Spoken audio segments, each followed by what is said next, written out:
Which is next to the broadcast room.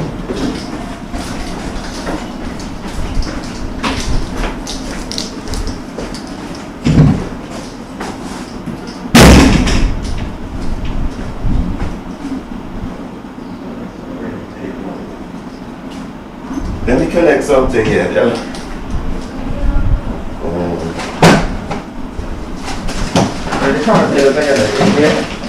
I think so.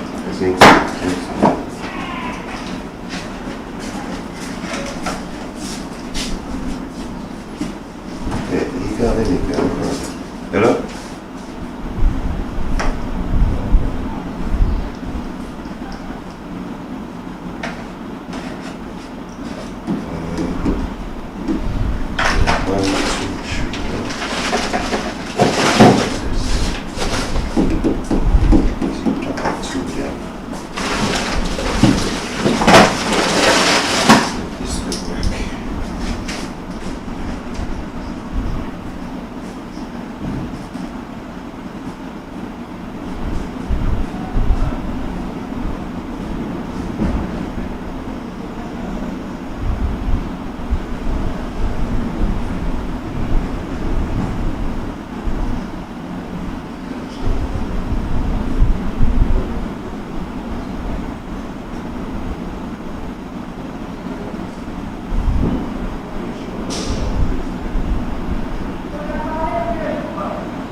Oh yeah, let me see what's happening here.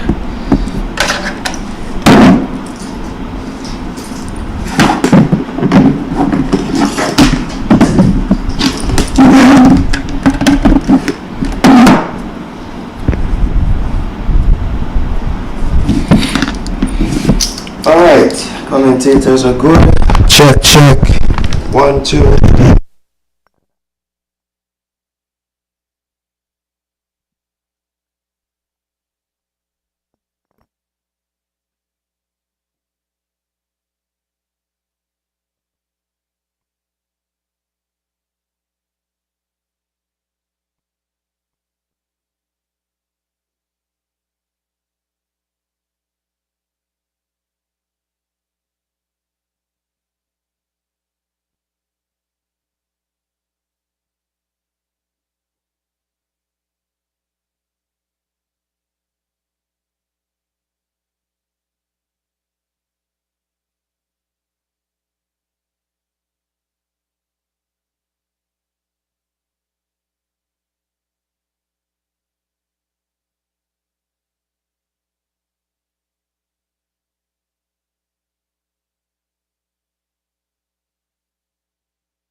Check, 1, 2. Check, 1, 2, 1. 1, 2. And we know. Check, 1, 1.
it will be two teams, one with a very, very good reputation in local cricket, a dominant reputation as well.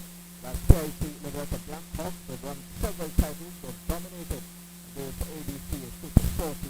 And they'll be up against Cricket Crushers, newcomers in the Super 40 final, entering their very first final, and they'll be hoping to.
President of the Antigua and Barbuda Cricket Association, also coach and also a commentator, so he's wearing several hats today.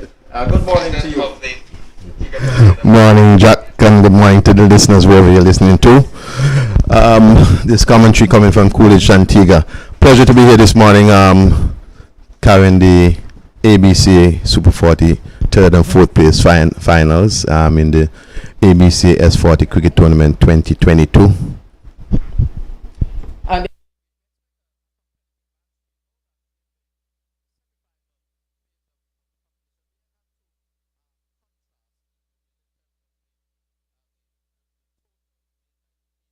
a high-scoring game between Empire and PIC Liberta Blackhawks. And the contrast there was the very low-scoring encounter between Pickers Crushers, who made, I think, 124, and the opposition, in reply, unable, that's also in Pythons, unable to get it. I think they got to 119. But we know that the setting here at the Coolidge Cricket Grounds is very much for high scoring, and so that we expect high scoring, but at the same time, very competitive game. Well, notwithstanding the Pythons, Pickett's Crushers game was a low scoring one. It was a very competitive game. The game Empire Nation versus PIC Liberta was a high scoring game, but was very competitive. So let us hope that these two matches today and tomorrow will live up to that level of expectation of competitiveness.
very early, and the ball sped away down to the boundary for 4.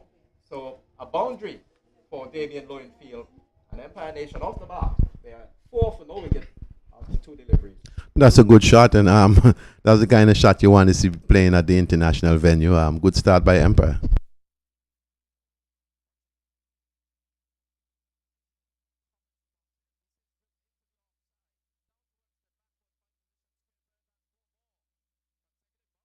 By Lowenfield. This was wide and full pitch outside the off stump, and he really got the treatment, and he threw his hands at that and the bat as well, and the ball sped away down to the backward point position very speedily.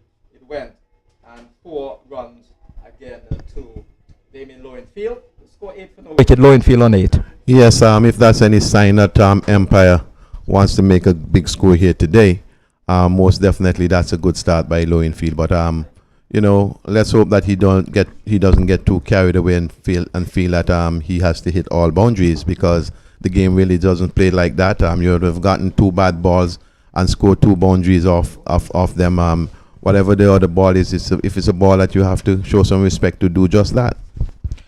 So Malik Marcelin is again in, and this is coming off the thick outside edge. The third man position is protected, so he'll get only 1. Not playing with the same panache as he did previously, but he got a run for it.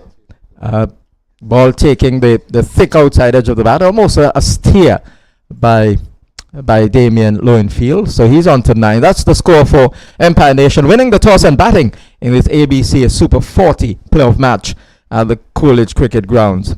Malik Marcelin looking to come over the wicket to the left-handed Jory Edwards, very, very experienced, has played for Antigua and Barbuda, and he settles over his bat, a rather relaxed stance, and Marcelin bowling over the wicket, right arm, and Jory Edwards is watchful, just getting into line there and playing that one purely defensively into the offside, no aggressive intent whatsoever, just looking to get his eye in, and the ball is picked up by the man moving in from cover.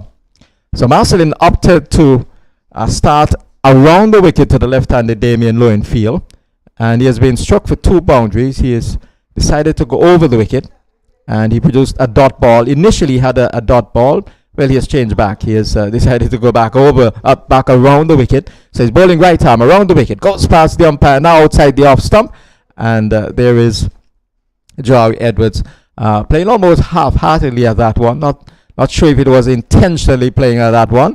And he went by outside the line of the off stump to Michael Dover. So an eventful first over has come to an end. A good start by Empire Nation, winning the toss and batting. They're 9 for no wicket against All Saints Pythons. Yes, that's a good start by Empire. In any one-day match, and you can have a start of 9 runs after first over and not losing a wicket is a good start. Empire with the hope that they can continue in that vein by scoring very quickly. You really don't want to lose any wicket very early, especially within the power play period. But nevertheless, you know, this is a tournament, and you got to play what your eyes see in the middle. Yes, and the players will be looking to cash in and allow their eyes to capture that ball very, very early. We know that's one of the hallmarks of a good batsman, the ability to pick length. And to pick it very, very early. Many of the stars of yesteryear and some of the stars in contemporary cricket certainly have shown that. So the second over starts from the far end, northern end, outside the off stump, and Damian Lowenfield is watchful, not allowing Jalen Francis is the ball operating from the far end. Just medium pace to begin with. And Damian Lowenfield now goes up the pitch, taps at just about mid-pitch, and then goes back towards the stumps to settle back into his stance. There are 2 slips. There's a third man as well. As Jalen Francis, right arm around the wicket, comes in, and this is outside the off stump, and it's cut away down towards the point position. Doesn't get a lot of time. It's misfielded by the fielder coming around from point, and the batsman slips at the non-striker's end. So they could not come back for the second, but certainly the second was on, because the fielder coming around inside the 30-yard circle at that point position just misfielded it. Ball went between his legs, and the cover had to cover for him. So only one. They should really have been two, but Lowenfield slipped at the non-strikers end on that grassy area outside the strip itself. On a sunlit morning, here is Jalen Francis, right hand move the wicket. Tall comes in to bowl to Joey Edwards outside the line of the off stump. The batsman doesn't offer, and it's taken by Michael Dover. So there are two slips, a third man. There's a point and a cover and a mid-off. On the onside, there's a fine leg, a backward square leg, backward of the umpire, just on the edge of the 30-yard circle. And there's a mid-on in place, a wide mid-on as well. That's the field for Jalen Francis, operating from the northern end here at the Coolidge Cricket Grounds. He's on his way to bowl to Joey Edwards, and the left-hander is driving airily and through the covers, 4 runs. The ball will be pulled back. No, it goes into the boundary. Looked to have the momentum initially, but it slowed up in the outfield, and the fielder got very, very close, but it was an agonizing situation for the fielder, who ran spiritedly after it but could not prevent the boundary. So we've had 3 boundaries so far. Joey Edwards is off the mark. He's on 4, and the score has pushed on to, is it 13? 14 for no wicket. Yes, another decent shot by the umpire played this time is Joey Edwards, just through the covers for 4, and they continue to find the boundaries within these 2 overs. So Joey Edwards just lifts his hands, allowing someone passing in front of the black side screen on the far side to go by. Jalen Francis will look to come in, just tosses the ball from hand to hand, and he comes in. Goes past umpire Trotman, and this is outside the off stump, and the batsman allows it to go by. Not quite up for the drive, not short enough to force off the back foot, and so had he been going after that, he would have been flirting with danger. So he allowed discretion to prevail, and the ball went into the gloves of the wicket keeper. I'm joined by the former Antiguan and Leeward Islands leg spinner, Anthony Ayutes Martin, and you'll hear from him momentarily as Jalen Francis comes around the wicket right arm and clipped away towards the mid-wicket area, forward square leg position, and Joey Edwards will get a single. Just a gentle run by the 2 batters, and the score is pushed on with that single to 15 for no wicket, and we have seen the end of the second over of the match. So after 2 overs, Empire Nation winning the toss and batting, they're scoring at 7.4, and I say good morning to Ayutes Martin.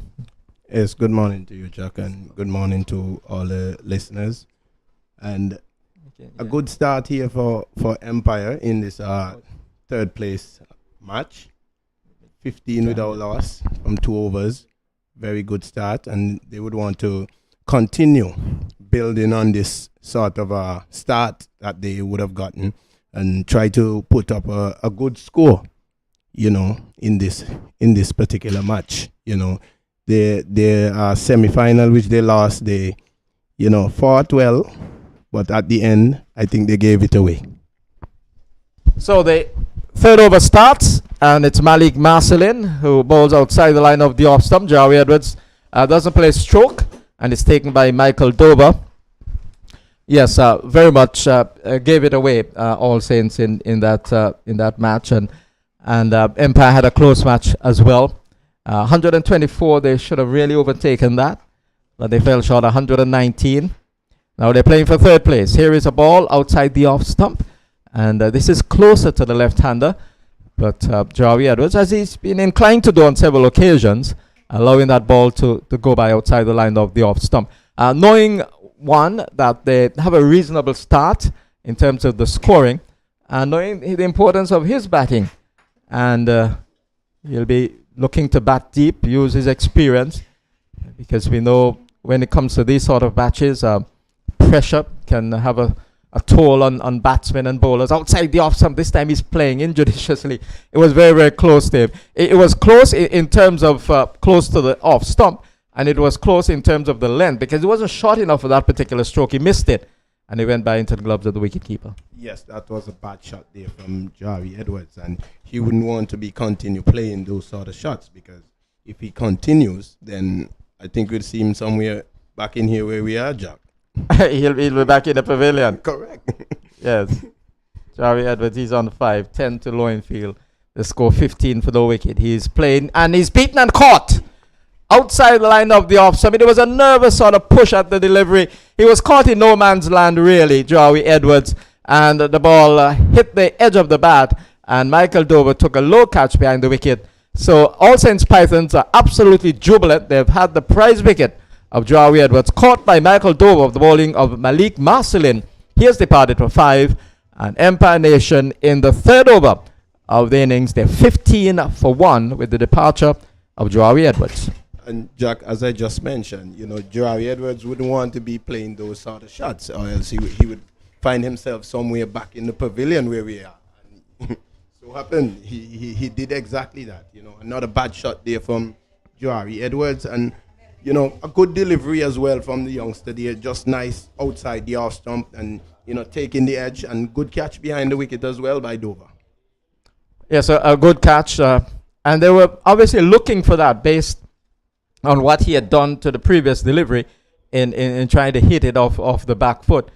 And so they were perhaps expecting an edge, and it came, and it was accepted gleefully by the wicketkeeper Dover. So an early strike by All Saints Pythons, 15 for 1, and they'll be looking to make further inroads. The new batter who has come out there for Empire Nation, we'll get the identification of that. Melvin Charles. We have heard so much about Melvin Charles. He's a player with obvious ability.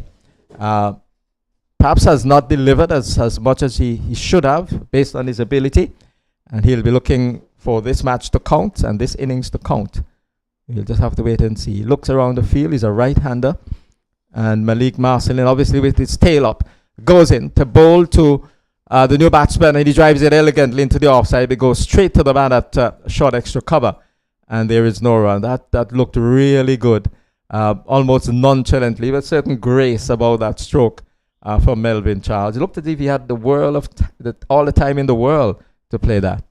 Yes, a good shot there from Charles, but you know, unfortunately, not getting any runs, not picking the gap. So he awaits Marcelin again, and he gets a similar delivery. This time not playing with the same aplomb. Just a gentle push. Goes again straight to that field at extra cover. And that completes a successful over for Malik Marcelin, the 3rd over of the innings. And Empire Nation opting to bat. They're 15 for 1, having Jari Edwards dismissed. He was caught by wicketkeeper Michael Dover of the bowling of Malik Marcelin for 5, and the score is 15 for 1 after 3. Yes, a good final delivery there from Marcelin, you know, just outside the off stump on a goodish length, you know, asking the batsman to come forward, you know, but it wasn't really there for the drive, you know, so that was a very good delivery, and those are the sort of deliveries you want to bowl early up, you know, when a new batter is at the crease. And it will be Jalen Francis to continue from the far end, and he'll bowl to the left-handed Damien Lowenfield. He's bowling right arm around the wicket, medium fast, outside the off-stump or wide. It was pitched outside the line of the off-stump and made further movement away.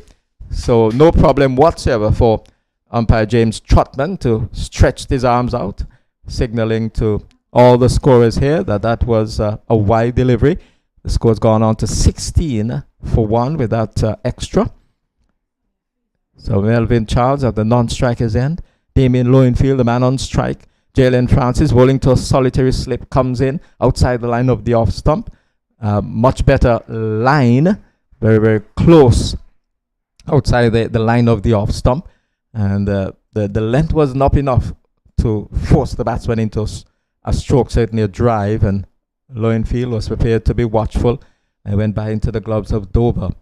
So there's a slip of third man, a backward pointer, cover, an extra cover in the mid-off. There's a mid-on, a backward square leg, and a fine leg. That's the field for Jalen Francis as he speeds in to bowl to Lowenfield. And Lowenfield gets a good delivery, a good length delivery, and he plays it defensively playing with a certain degree of watchfulness up into the extra cover position, and there is no run.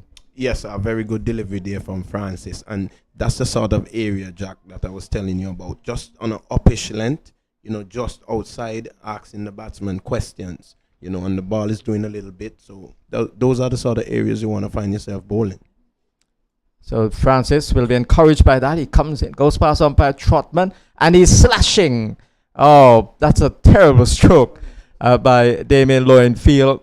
He just threw the bat at that one, and he went by into the gloves of the wicketkeeper, could have easily edged it. There was a sense of desperation about that stroke, needlessly, I say, because the start has been reasonable. This is only over number 4. They've lost the wicket of Jari Edwards, and Damien Lowenfield knows of his importance, especially the top of the order, and he was rather reckless on that occasion. Yes, a bad shot there from Lowenfield, and you would not want to continue in that vein. As you mentioned, this is the 4th over. There are lots of overs to go, so you have some time to play yourself in, and just pick the 1s and 2s up. That stroke has prompted a change as Jalen Francis is in, and this is hit off the back foot through the backward point area. A spiritual chase by the fielder. He won't be able to get it. He goes away for 4. It was always running away from him. The timing was superb. He opened the face of the batter, went back, and he played it beautifully, timed it to perfection. Damien Lowenfield, and it ran away down to the backward point area for 4 runs. Delightful stroke. The change that was made, that the fine leg came up from the boundary into the 30-yard circle, and the mid-off was pushed back to long off. That was the change after Damien Lowenfield made that massive attempt to hit the ball over the top. Since then, he had a wonderful execution with that punch down to the backward point position, faces Jalen Francis. He plays it elegantly, beautifully, an even better stroke. Oh, it was beautifully timed. It flashed from his bat and down to the backward point position. The third man is square, and he had absolutely no chance. An indication of how well that was hit by Damien Lowenfield. A delightful stroke. The scores rushed on to 24 for 1, and this is over number 4.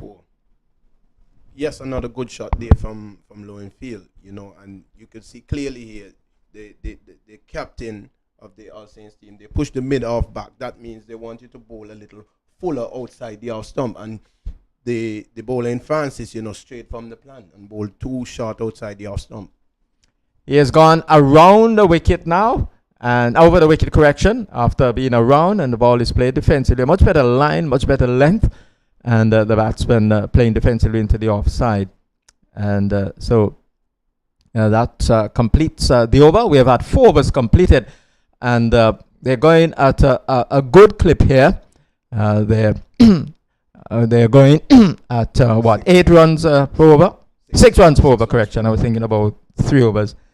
So they're going at 8 runs. They're going at 6 runs per over with 24 for 1 after 4 overs.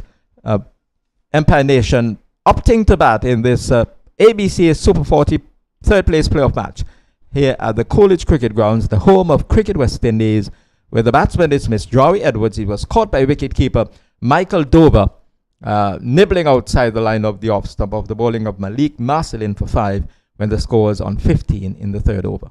Yes, still a very good start here by the Empire Nation, even though they would have lost a wicket, still going at 6 runs per over.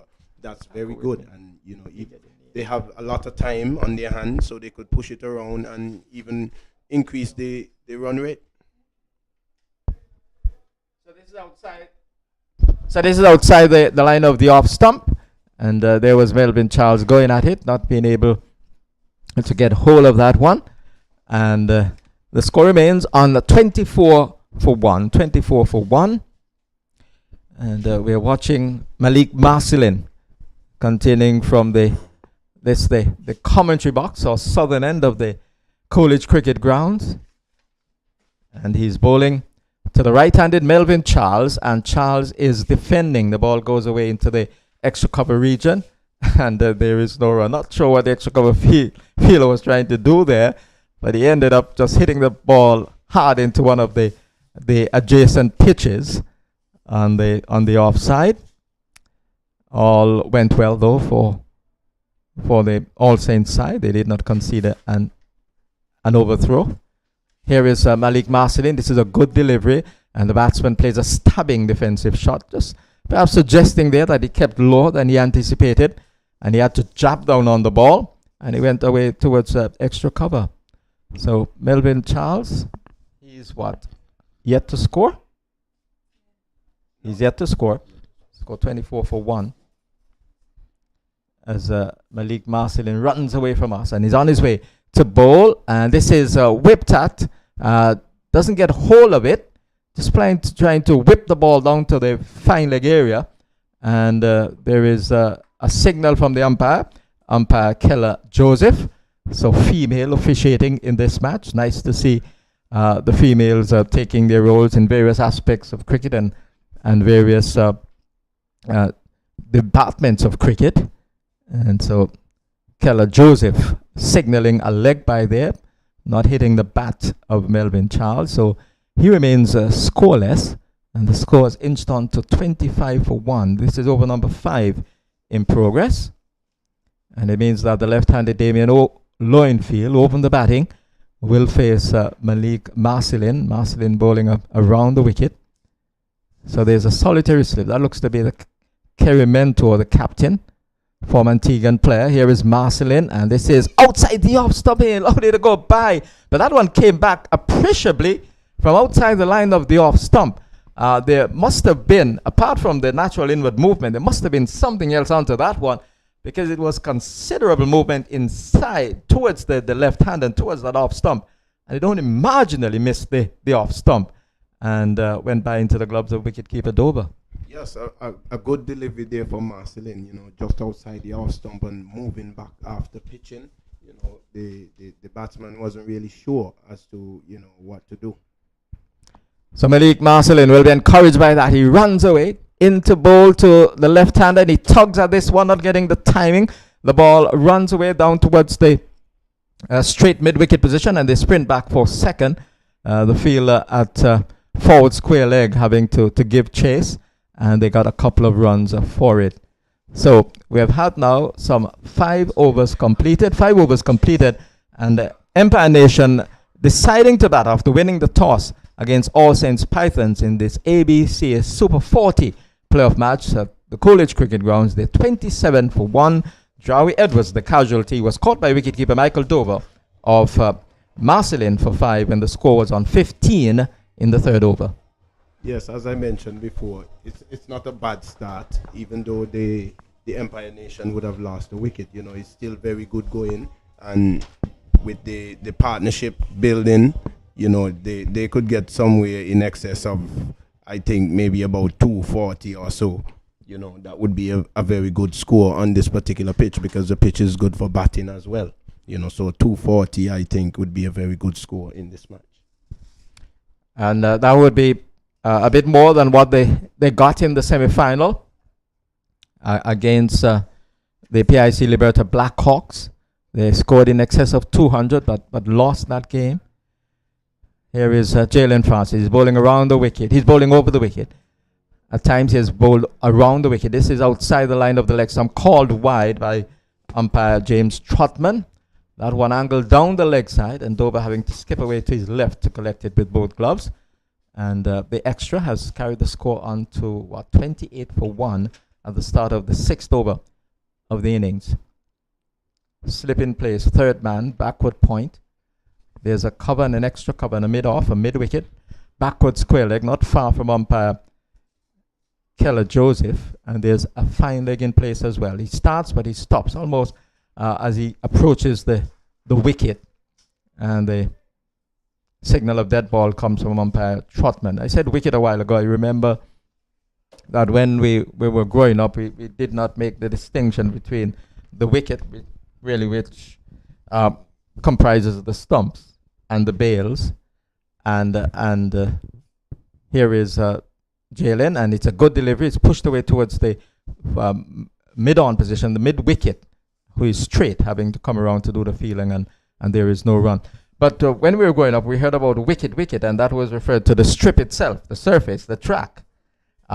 Anthony Martin, and I'm sure you still make reference to the strip as the wicket, but in cricketing terms, really, the wicket, It's the stump. yeah, the wicket, the stumps and the bails, those are what really comprise the wicket. Outside the line of the off stump, ball hits the pitch and then skids into the gloves of wicketkeeper Michael Dover's. No shot is offered by Melvin Charles.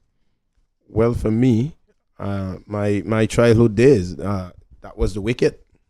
The wicket is what you really want to hit as a bowler.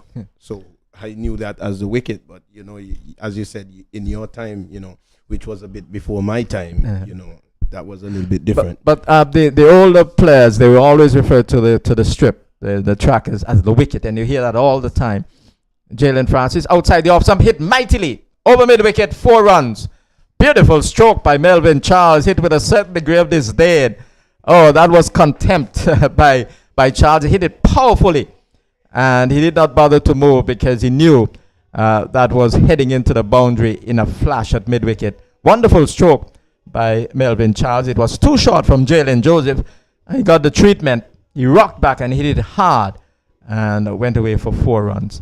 Yes, so his score has gone into the 30s, 32 for 1. Yes, a very good wicket for batting, you know, and that delivery was dealt with, you know, the way it should be dealt with, you know, a bad delivery, and it was given the treatment. Good shot there from Melvin Charles. So Charles, he's on to 4. That's his first scoring stroke. And he gets a ball which is of a Yorker length, and he clips it away down to the backward square area. The fielder at a deep square leg having to run around, and they sprint back for the second. It was a good delivery, but he played it well. And he got it away down to the backward square area for a couple of runs.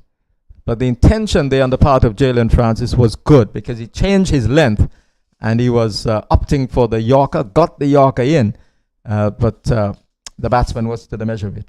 Yes, a very good comeback there from Francis, but, you know, equally well played there by Melvin Charles and picking up 2 runs from a very good delivery. On a sunny morning, here is Jalen Francis into bowl, and ball is pushed away to the offside, and he was looking for a run. Melvin Charles, he started, he stopped, and then he bent again.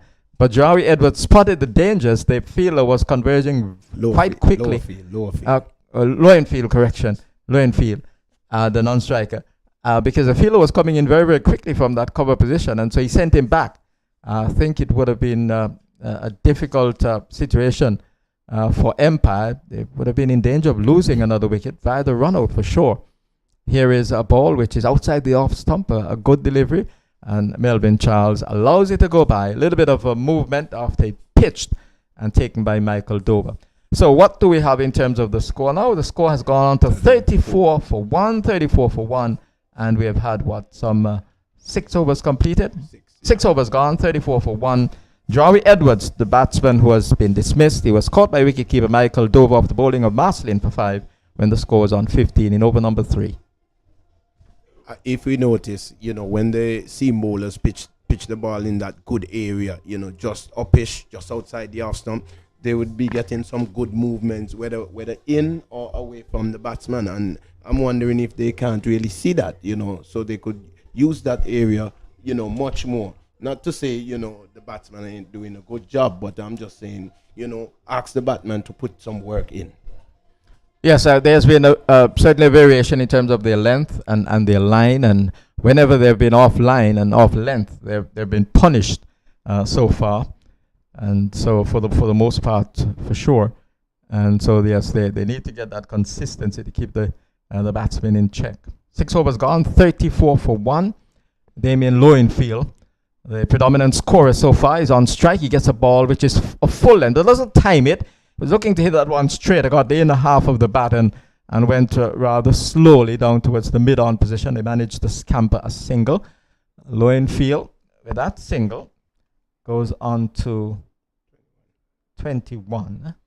And the score 35 for 1 in over number 7. Yes, not a particularly good delivery there from Marcelin, but it did a little bit, you know, when it almost got to the batsman, and that's the reason why it was played on the inner half of the bat there by Lowenfield. So Marcelin starts and he stops. And we'll go back to the top of his mark. Not a particularly long run. Bowling medium fast. And he's just asking the fielder at that long leg area to go fine. So he's now in the orthodox fine leg position. And Melvin Charles settles over his bat, the right-hander. And there's a slip in place as Malik Marcelin is in. And he pulls at this ball, but doesn't get hold of it. And the ball lobs away towards the forward, backward square leg position. Just all pad. The signal comes from umpire Keller Joseph, indicating that it was all pad, no bat onto that one. So the extra has carried the score on to 36 for 1. Over number 7 in progress. They're going to go for 40 overs.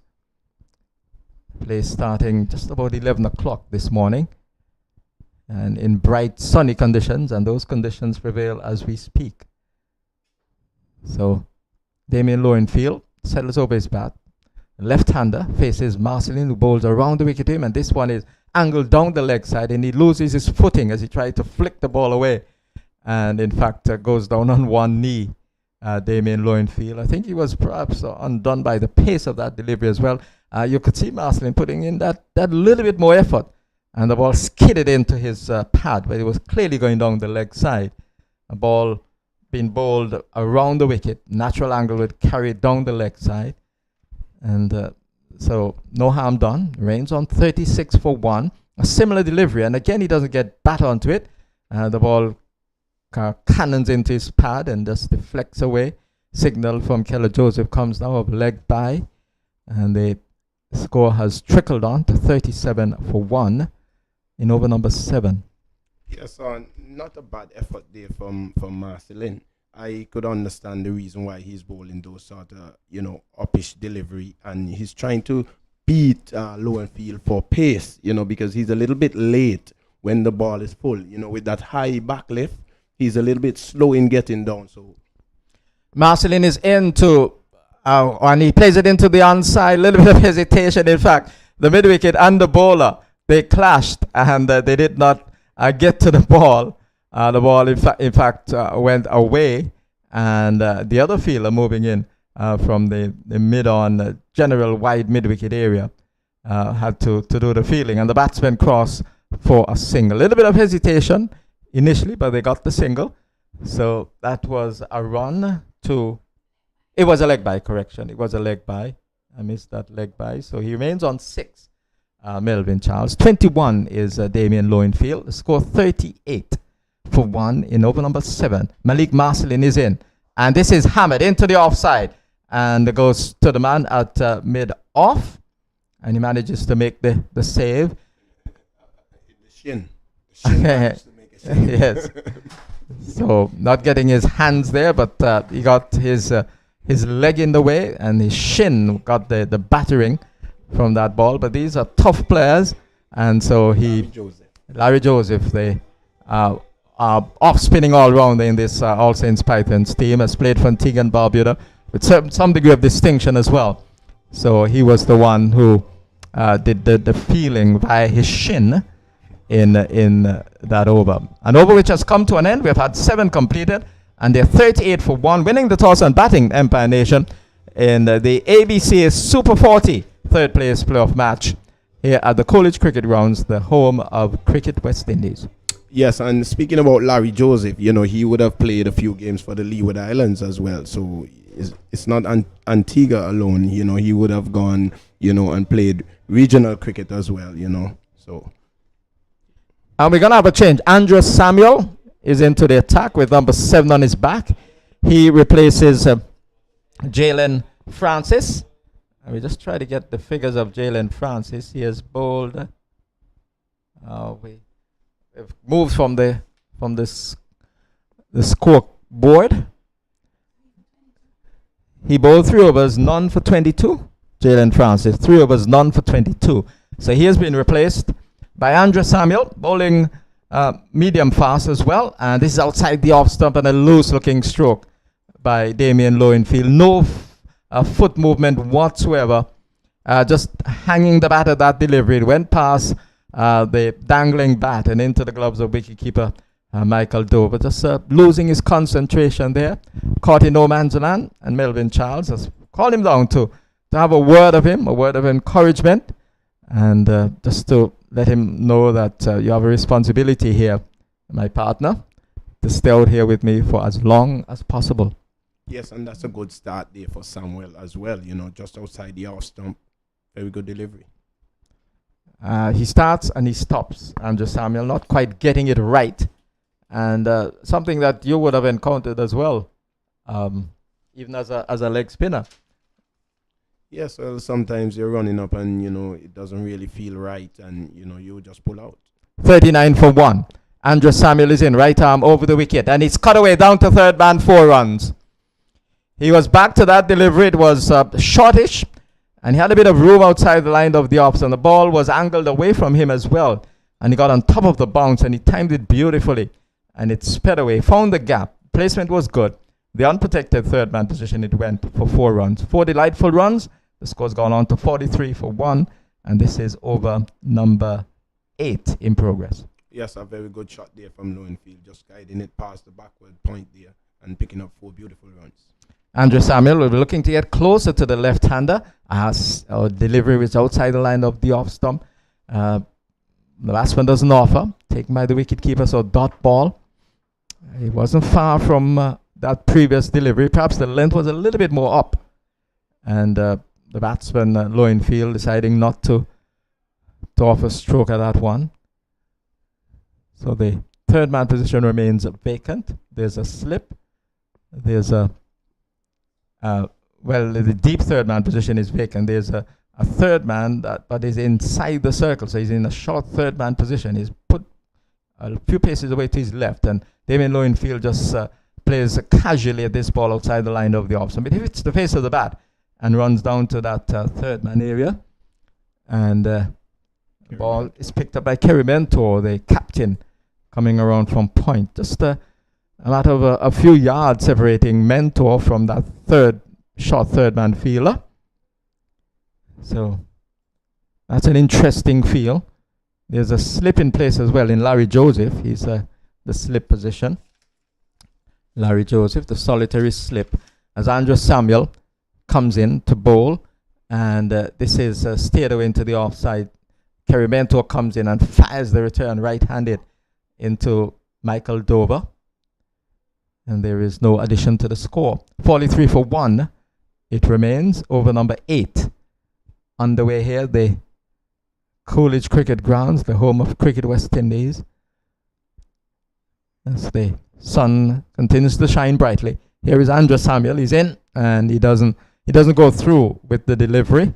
And the signal of dead ball comes from umpire James Trotman. Yes, a very good day here for cricket. Nice, bright sunshine.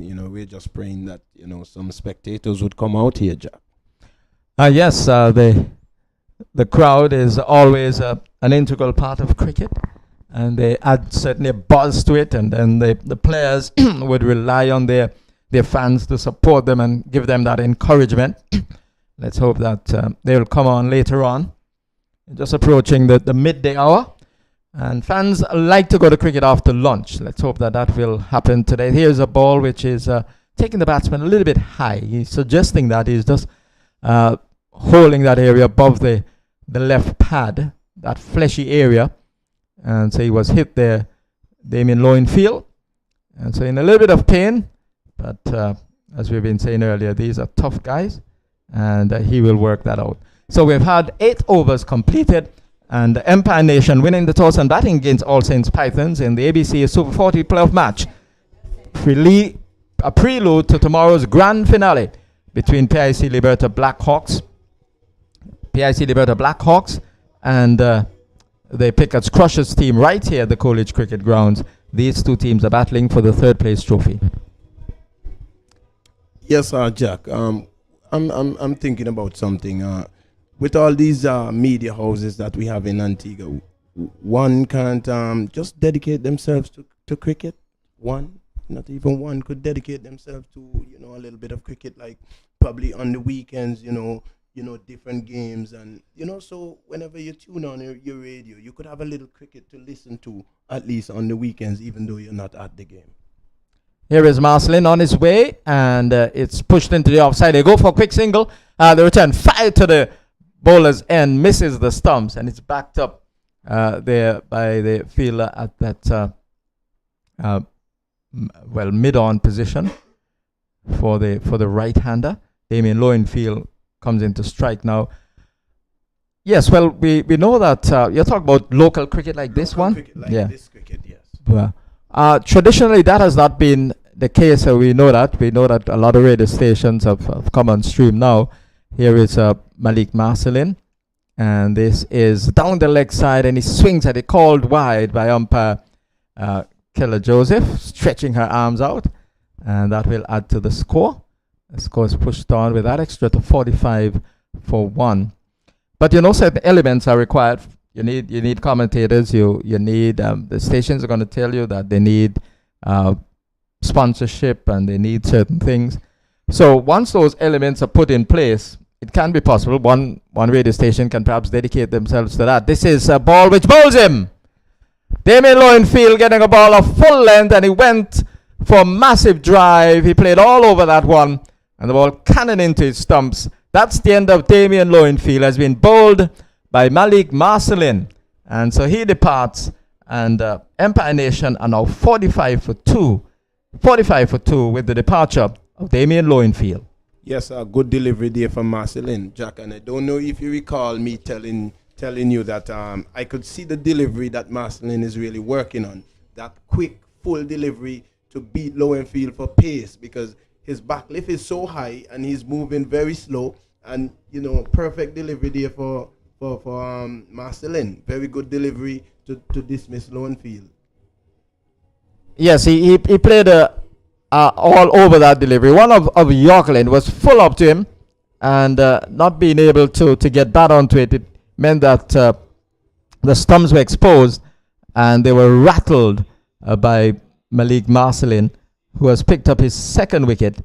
We have had 8 overs completed, 45 for 2, and Damien Lowenfield has departed, bowled by Marcelin for 26, 45 for 2. Empire Nation winning the toss and batting in the playoff match at the Coolidge Cricket Grounds. If you missed the teams, Empire, they're feeling in this match Justin Athenaeus, Kenrick Scott, who's the captain, Linton Africa, Ozayandi Blair, Melvin Charles, Gary Jubry, Jawari Edwards, Javon James, Ajari Joseph, Damien Lowenfield, and also Cleaton Payne. That's the 11 for Empire. And I think it's the captain, Kenrick Scott, who has come out. Yeah. He has come out, the captain has come out with a score on 45 for 2 in over number 9. He's replacing the opener, Damien Lowenfield, who has been bowled by Marcelin for 26. And he earlier lost his opening partner, Jawari Edwards, who was caught by wicketkeeper Michael Dover of Marcelin for 5 when the score is on 15 in the third over. So Lowenfield has gone back, and his captain Scott is in, left-hander as well, and he gets a ball which he looks to turn into the onside. Loud appeal by Marcelin. Not sure if it was all pad there. The ball went into the onside. Looked to maybe have hit part of the bat as well. Difficult to tell, but certainly he was enthusiastic in that appeal.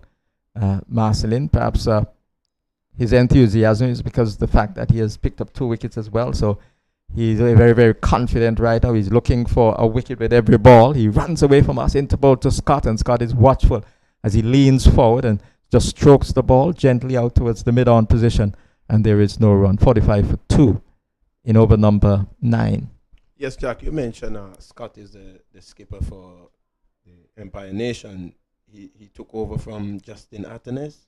Yes, because I was asking that question if Justin Athenaeus was the captain. I was told no. So I asked who had taken over the leadership, and they said Kenrick Scott. Is he driving and he's almost playing on? Oh, he was a loose drive. His head was in the air. It was a ball of full length outside the off stump. It wasn't in line with the stumps, and he almost dragged it on. He was playing with the bat away from the body as well, and he hit the face of the bat, the low part of the bat, and went very, very close to his stumps, and ended up in almost a leg slip position. So fortunate for him, Scotty got away with that. Yes, he went for power when he, could have just caressed that through the extra cover region because the delivery was there for the shot. So he settles over his bat now. Just a little bit of anxious start for him. He knows that the captaincy very much on his shoulders and the responsibilities with the captaincy. He gets a good delivery and he has to be very, very quick in that defensive prod. Ball keeping a little bit low, skidded onto him. Perhaps the extra effort from the fired up Malik Marcelin hustling that defensive shot. So Scott survives. He's yet to score. 45 for 2. We have had 9 overs completed in this playoff match here at the Coolidge Cricket Grounds. 45 for 2. With Edwards departing for 5 and Lowenfield for 26. Melvin Charles and Kenrick Scott are in occupation. Yes, a very good final delivery there from Marcelin, just hitting that area of uncertainty, and it kept a bit low. As you said, maybe it's because of the effort and energy that he's putting in behind those delivery. But well played there by Scott as well, well watched. He was right behind it and, just playing it back along the track, well played. Yes, I gave you the Empire 11. And now for the All Saints Pythons 11, Kerry Mentor, Captain Andrew Samuel, Michael Dover, Malik Marcelin, Kadeem Josiah, Jalen Francis, Dimitri Lucas, Kenny Sutton, Larry Joseph, Tyrone Payne, and Jason Sinclair. That's the team All Saints Pythons are feeling in this playoff game. So here is Andrew Samuel. He's in, and the ball is turned away down towards the short fine leg area. The wicketkeeper coming around, and they'll come back for the overthrow because the ball eluding the fielders there inside the circle. Skipper. And eventually it was picked up by the man moving in from the deep cover position. So that's the situation. They have added 2 with an overthrow. It's gone up 47 for 2 at the start of over number 10. Yes, very poor feeling there from the All Saints. Everyone should be really backing up whenever a fielder, feels and wants to throw the stumps down. Should be backing up on the opposite end. Andrew Samuel continues. He's in to bowl to Melvin Charles outside the line of the off stump. And Charles doesn't offer. And it's taken by the wicket keeper. So Charles has been there for some time. He hasn't had a lot of the strike though. He's been generally off strike. And just looking to see what's his score at the moment. He's on 9. He's on 9. It's 47 for 2 as Andrew Samuel stands at the top of his mark, bowling from the northern end of the Coolidge Cricket Grounds. A little bit of a zigzag, and then he delivers outside the off stump. And here is Melvin Charles going after a wide delivery, called wide by the umpire James Trotman, stretching out the arms. So he was looking to get bat onto ball. I said he was off strike for some time, and sometimes that happens, Anthony Martin. When you're off strike, you just want to get bat onto ball, and he was anxious to get after that delivery, but he missed it. It was called a wide. Score now 48 for 2. Over number 10 in progress. Here is Andre Samuel, and the batsman is quiet, just watchful as he comes forward, just leaning forward and playing that one with a defensive bat into the onside. The bowler following through is there. There was the fielder moving in from the straightish mid-wicket position as well. So the score remains on 48 for 2. 48 for 2. As Andrew Samuel comes into bowl, and this is hit high in the air. Fielder's running in from the long on position. He gets there and he takes the catch, and Melvin Charles gives it away. Looking to hit that one mightily. He got underneath that, hit it high, and the fielder running around and running in as well from the long on position judged it beautifully, and he took the catch. So Empire Nation, they've lost their 3rd wicket when Melvin Charles departing, caught off the bowling of Andre Samuel for 9, and Empire now 48 for 3. 48 for 3 in over number 10. I've been joined by the former West Indies under 19 captain, Zorel Bartley. Good morning to you, Zorel. Morning, Jack. Just about good afternoon. All Saints Python certainly making inroads into the Empire Nation's batting lineup. Charles having just lost Lawfield, you would have expected that he would have been a little more circumspect, that he would have taken on some more responsibility and looked to consolidate with his captain Scott and to build a good total here for his team in this third and fourth place playoff game in this tournament. Unfortunately, then it was a good catch by the fielder coming in. It went high. You know, those can be a little bit ticklish sometimes, especially if there's wind around.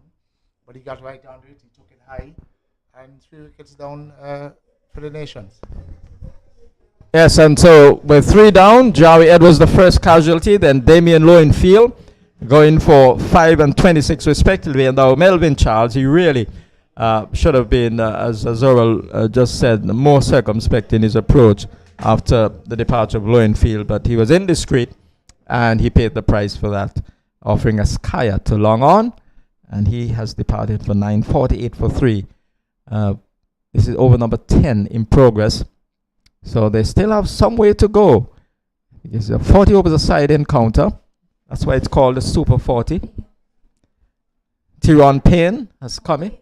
Cleaton Payne has come to the crease. Cleaton Payne has come out. So they cross while the ball was in the air. Kenrick Scott is the man on strike, and there's an appeal as he gets the ball just on about leg stump. I think he was maybe pitched outside the line of the leg stump. He tried to flick it away, and the ball trickled down to a short fine leg area. Now the fielder who was at that short fine leg position has gone down to the boundary, and he's still walking. And here is Andre Samuel running, and this is a good delivery and steered away by Kenrick Scott. A little bit of lift after pitching. And the batsman, a tall man, Kenrick Scott, he got on top of it and steered it down towards the gully area. And so the over has come to an end. And at the end of over number 10, the score is a 48 for 3. 48 for 3. And we know that there's going to be a change at this end because Malik Marcelin, who has been the most successful bowler so far, has completed his spell. And so he has bowled what? He has bowled 5 overs, 1 maiden, and he's taken 2 for 15. Is that what I'm seeing? Yes. 5 overs, 1 maiden, 2 for 15, Malik Marcelin. And one of the experienced players, very, very experienced players in this All Saints Pythons team, in Larry Joseph, will pick up the attack. So we'll see spin for the first time, the off spinner, former Antiguan player. He's now just making sure he has all the fielders in their precise positions.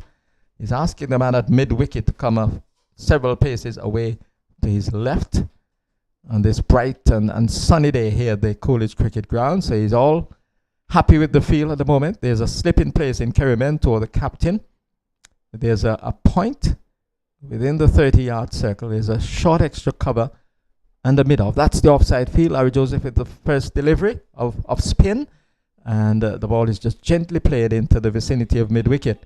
And there is no run. So there's a mid-wicket in place. He's rather straight. There's a backward square inside the circle. Short fine leg area. There's a backward square leg inside the circle as well. And here's a ball which is tossed up and driven into the offside. Goes to the fielder inside the 30-yard circle. And they speedily went for the run. I think the fielder there at that mid-off position was a little bit slow. Could have reacted a lot quicker, and the batsman darted through for a run. The score inching towards the 50 mark. It's now 49 for 3. So the left-handed Scott comes in to strike. Scott taking his guard, captain of the Empire Nation team. So he's carrying the nation on his shoulders in that respect, Zorul Bartley. Here is a ball from the off spinner, and it's driven nicely into the offside, just flowing from the bat of Kenrick Scott, but straight to the fielder at that shorter extra cover position, and there is no run. Yes, certainly the experience here, Larry Joseph, just putting the balls in front of the batsman, asking them to do all the work. Joseph bowling around the wicket to the left-hander, and he comes forward, and the ball is played inadvertently down towards the square leg area. He's looking for that ball to leave the bat and go a lot straighter. Took the inner part. So he was looking for the ball to spin away from him. That perhaps was the straighter one from Larry Joseph. Here is Joseph. Just a few paces. He's in and he goes back and gets a ball which hustles onto him. Has to hustle the defensive push. And he goes down towards the mid-on position and there is no run. So an intriguing opening over of spin here. As Larry Joseph goes around the wicket, goes past the umpire. And this is, again, played with a certain degree of urgency by the batsman. Just hurrying the defensive stroke. This time he took the inside edge and went down towards the square leg area, and he wasn't able to get a run for it. So the overs come to an end. Yes, the overs come to an end. The first one of spin, and the score 49 for 3. 49 for 3. Empire Nation opting to bat against All Saints Pythons in this ABCA Super 40 third place playoff. Yeah, Jack, my early suspicions, and obviously we would have seen some good deliveries with some bounce from the All Saints seamers. But here we had Larry Joseph, the off spinner, coming in. And I think there's still some moisture in the pitch. The way those deliveries gripped on the surface and turned and angled back into the left-handed Scott. Larry Joseph, using all of his experience, former West Indies under-19 player too, Larry Joseph is, and would have also played some club cricket in Barbados whilst he was at university. So bringing all his experience to bear here and leading his team, looking to lead this All Saints team into a third place finish. Andre Samuel comes in, and this is a full length delivery driven into the offside by Clayton Payne, and he gets a run. The batsman scurrying through for it. So he gets his first run. Clayton Payne, he's off the mark with a single, and the score has gone on to 50. So the 50 coming up. 50 in over number, what? Is it number 12? 50 coming up at the start of the 12th over. Andre Samuel will get the stats on the 50 momentarily. Here's a ball which is driven down to the long on position by Kenrick Scott, and they amble the run. Fielder coming off the long on boundary and just gently lobs the return in to the bowler. Andre Samuel doesn't take it and has to go back towards the stumps to retrieve. 51 now for 3. So we'll get the stats on the 50 in a while. We know that he has come up in the 12th over. How many boundaries have been scored in this 50? 71 balls, 58 minutes, and 7 fours. So 7 fours up in the 50. Here is a run as the ball is tucked away down towards the square leg position, just backward of square by the right-handed Clayton Payne for his second run.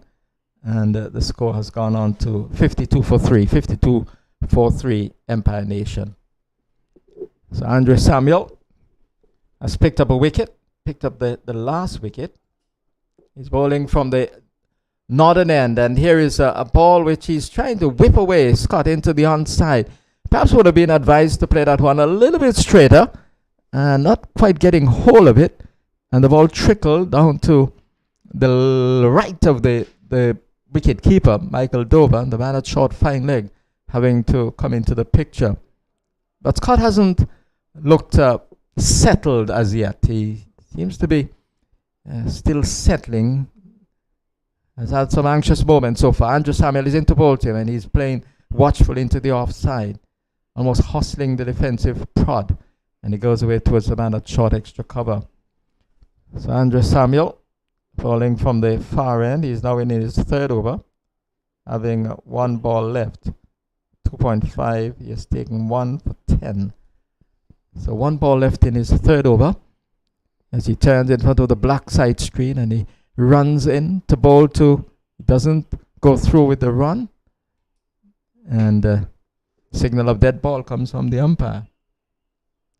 So the situation with the West Indies, they're really batting on here against England in that test match. They're 287 for 9. So that's interesting. West Indies 287 for 9. Ball is driven into the offside. Well fielded by the man at extra cover. And there is no run. And that's the end of the over. The end of the 12th over of the innings. So Joshua De Silva, he's on 90 from 251 deliveries. He has hit 8 fours, and this is particularly good batting by Joshua De Silva. Many of the batters in this test match, as Earl Bartley, haven't really come to the party, but Joshua De Silva has shown great temperament, he has shown tremendous concentration, and he has shown a great fight for the West Indies. And I think also, Jack, a great understanding of the game. Certainly a level head on his shoulders, understands the game. Yesterday he just batted time, and he has batted his team into a position. He's on 90, and the West Indies lead at the moment is at 83. So it just shows what how valuable his contribution has been. Yes, really good stuff from him. Here is an appeal for a stumping. LBW, what has been the verdict? Well, he has been given out LBW because he's going off. Is LBW stump? I'm not sure, but he's going off. Clayton Payne has been dismissed. We can tell you that. He has been dismissed, and we'll get verification as to the mode of dismissal. But Clayton Payne, he went for a drive, looked to have overbalanced, so perhaps he left his crease at the point when the wicketkeeper removed the bails, and so he has been given out. We are going to verify the mode of his dismissal, but he has been dismissed for sure with the score 52 for 4, and this is a decline by Empire Nation because they lost their first wicket at 15, but then there was a rebuilding process between Damien Lowenfield and Melvin Charles, and they got the score up to 45 before Lowenfield departed for 26, and then Charles went for 9. Now Clayton Payne has been dismissed, and so they're 52 for the loss of 4. There's a break at the moment. There's a drinks break, and so the players are getting themselves refreshed. Yeah, certainly All Saints team would certainly feel as if they've had the better of the play so far. They have picked up 3 wickets. They have certainly made inroads into the top order of the Empire Nation batting. The much vaunted Empire Nation batting. They have certainly scored big for their team. They've scored well. They froze in that semi-final game versus that quarter-final game. It was a semi-final game. Yeah. They froze in that game against the Liberty Blackhawks. And certainly they had that game to win. They could have battered their team into the finals. They haven't done so. And now today they have to fight for a third place position. But certainly a good start here, 12.1 overs by the All Saints team. And certainly Empire has some work to do. Yes, a lot of work to do because 4 down, just 52 runs on the board. And knowing that they're up against a team with the ability to perform. They have some players with great ability. The captain, Kerry Mentor, we know of Michael Dover, the Larry Joseph, can provide stability down that low order as well. So they know that they will need to get a competitive score on the board to really challenge All Saints Pythons in this game. And so they will be hoping to get that partnership, get those partnerships going, so they can get a score that is competitive. So the drinks break is over. The players and umpires are back out in the middle, and we'll see a resumption with Clayton Payne, the last man dismissed. Not sure how he went, but we'll get that. He was bowled. Clayton Payne, we understand, was bowled by Larry Joseph. Bowled by Larry Joseph. And we'll get his score momentarily. So he made 3. So Clayton Payne bowled by Larry Joseph for 3, 52 for 4. And this is over number 13 in progress. 12 have gone. And so they have a lot of overs in which to rebuild this innings here. And Justin Athanaze, the hard-hitting Justin Athanaze, former captain of the team. And Joshua De Silva has reached his 100 for the West Indies. Well played, Joshua De Silva. Congratulations to him. and he's come off 255 deliveries. He has struck 10 fours. Well played. The West Indies approaching 300. They're 297 for 9. Oh, so they're almost a 100-run lead there at the National Stadium in Grenada. Tremendous fight back by the West Indies in this game. Yes, certainly, Jack. I think the young man can be very proud of himself. 255 balls, great application. 100 with the West Indies now a lead of 93. He certainly has batted the West Indies into a good position. And it just goes to show, Jack, you do not always have to have the title of captain to be a leader. Here is a ball which is clipped away down to the long on position, and he'll get a run. That's Justin Athanaze. So he's off the mark. He's on 1, and the score has pushed on to 53. 53 for 4. Justin Athanaze coming out to replace Clayton Payne, who was bowled by Larry Joseph for 3 with the score on 52. So we're watching the left-handed Kenrick Scott. Here is Larry Joseph just asking the fielder at that straightish and deep mid-wicket position to go back and to go around to his left. So here is Larry Joseph on his way, bowling around the wicket, off spinner, into the left-handed Kenrick Scott, who is forward and strokes it away, opening the face of the bat, running it down to the point region, and there is no run. Remains on 53 for 4. Drawy Edwards went for 5, Lowenfield 26, Charles 9, and Clayton Payne for 3. Larry Joseph picking up the last wicket out of Payne. He bowls a full toss. It's smashed away down towards the deep cover position. The fielder runs around, and does he make the save? Yes, he does. And they come back for the second run. It was a wayward delivery, a loose delivery from Larry Joseph. Fortunate for him that he did not concede a boundary. Ball was hit hard, but there's a sweep at cover, and he scurried around and made the save. They got 2 for it. Larry Joseph is in. Much better delivery in line, and ball is driven, and Larry Joseph should have done better there. He allowed the ball to skid past his right hand down to the long off position, and Scott should not have had a single, but he got it off the last ball of the 13th over. So we've had 13 overs bowled, and Empire Nation winning the toss and batting against All Saints Pythons. They are 56 for 4. 56 for 4 after 13. Yeah, these 2 batsmen for the Empire Nation, Scott and the experienced Justin Athanaze, will certainly be looking to do a repair job here for the Empire Nations if they're going to put up a substantial total, and at least a competitive total in this third place playoff game. They have a lot of work to do. The All Saints team seems up to it. Good feeling on behalf of the All Saints team. The Seamers have certainly done a really, really good job for All Saints. They've put them into a good position. And it will be Andrew Samuel who will continue from the far end. So he will begin his, is it his 3rd or 4th over? He's in, and the ball tucked away. His 4th over, he has already bowled 3.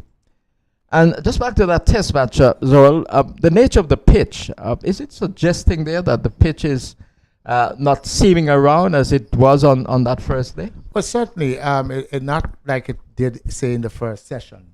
But I think the low bounce and the up and down bounce is what... Here's he driving beautifully through the offside. Challenging run for the fielder running around. He doesn't make the save.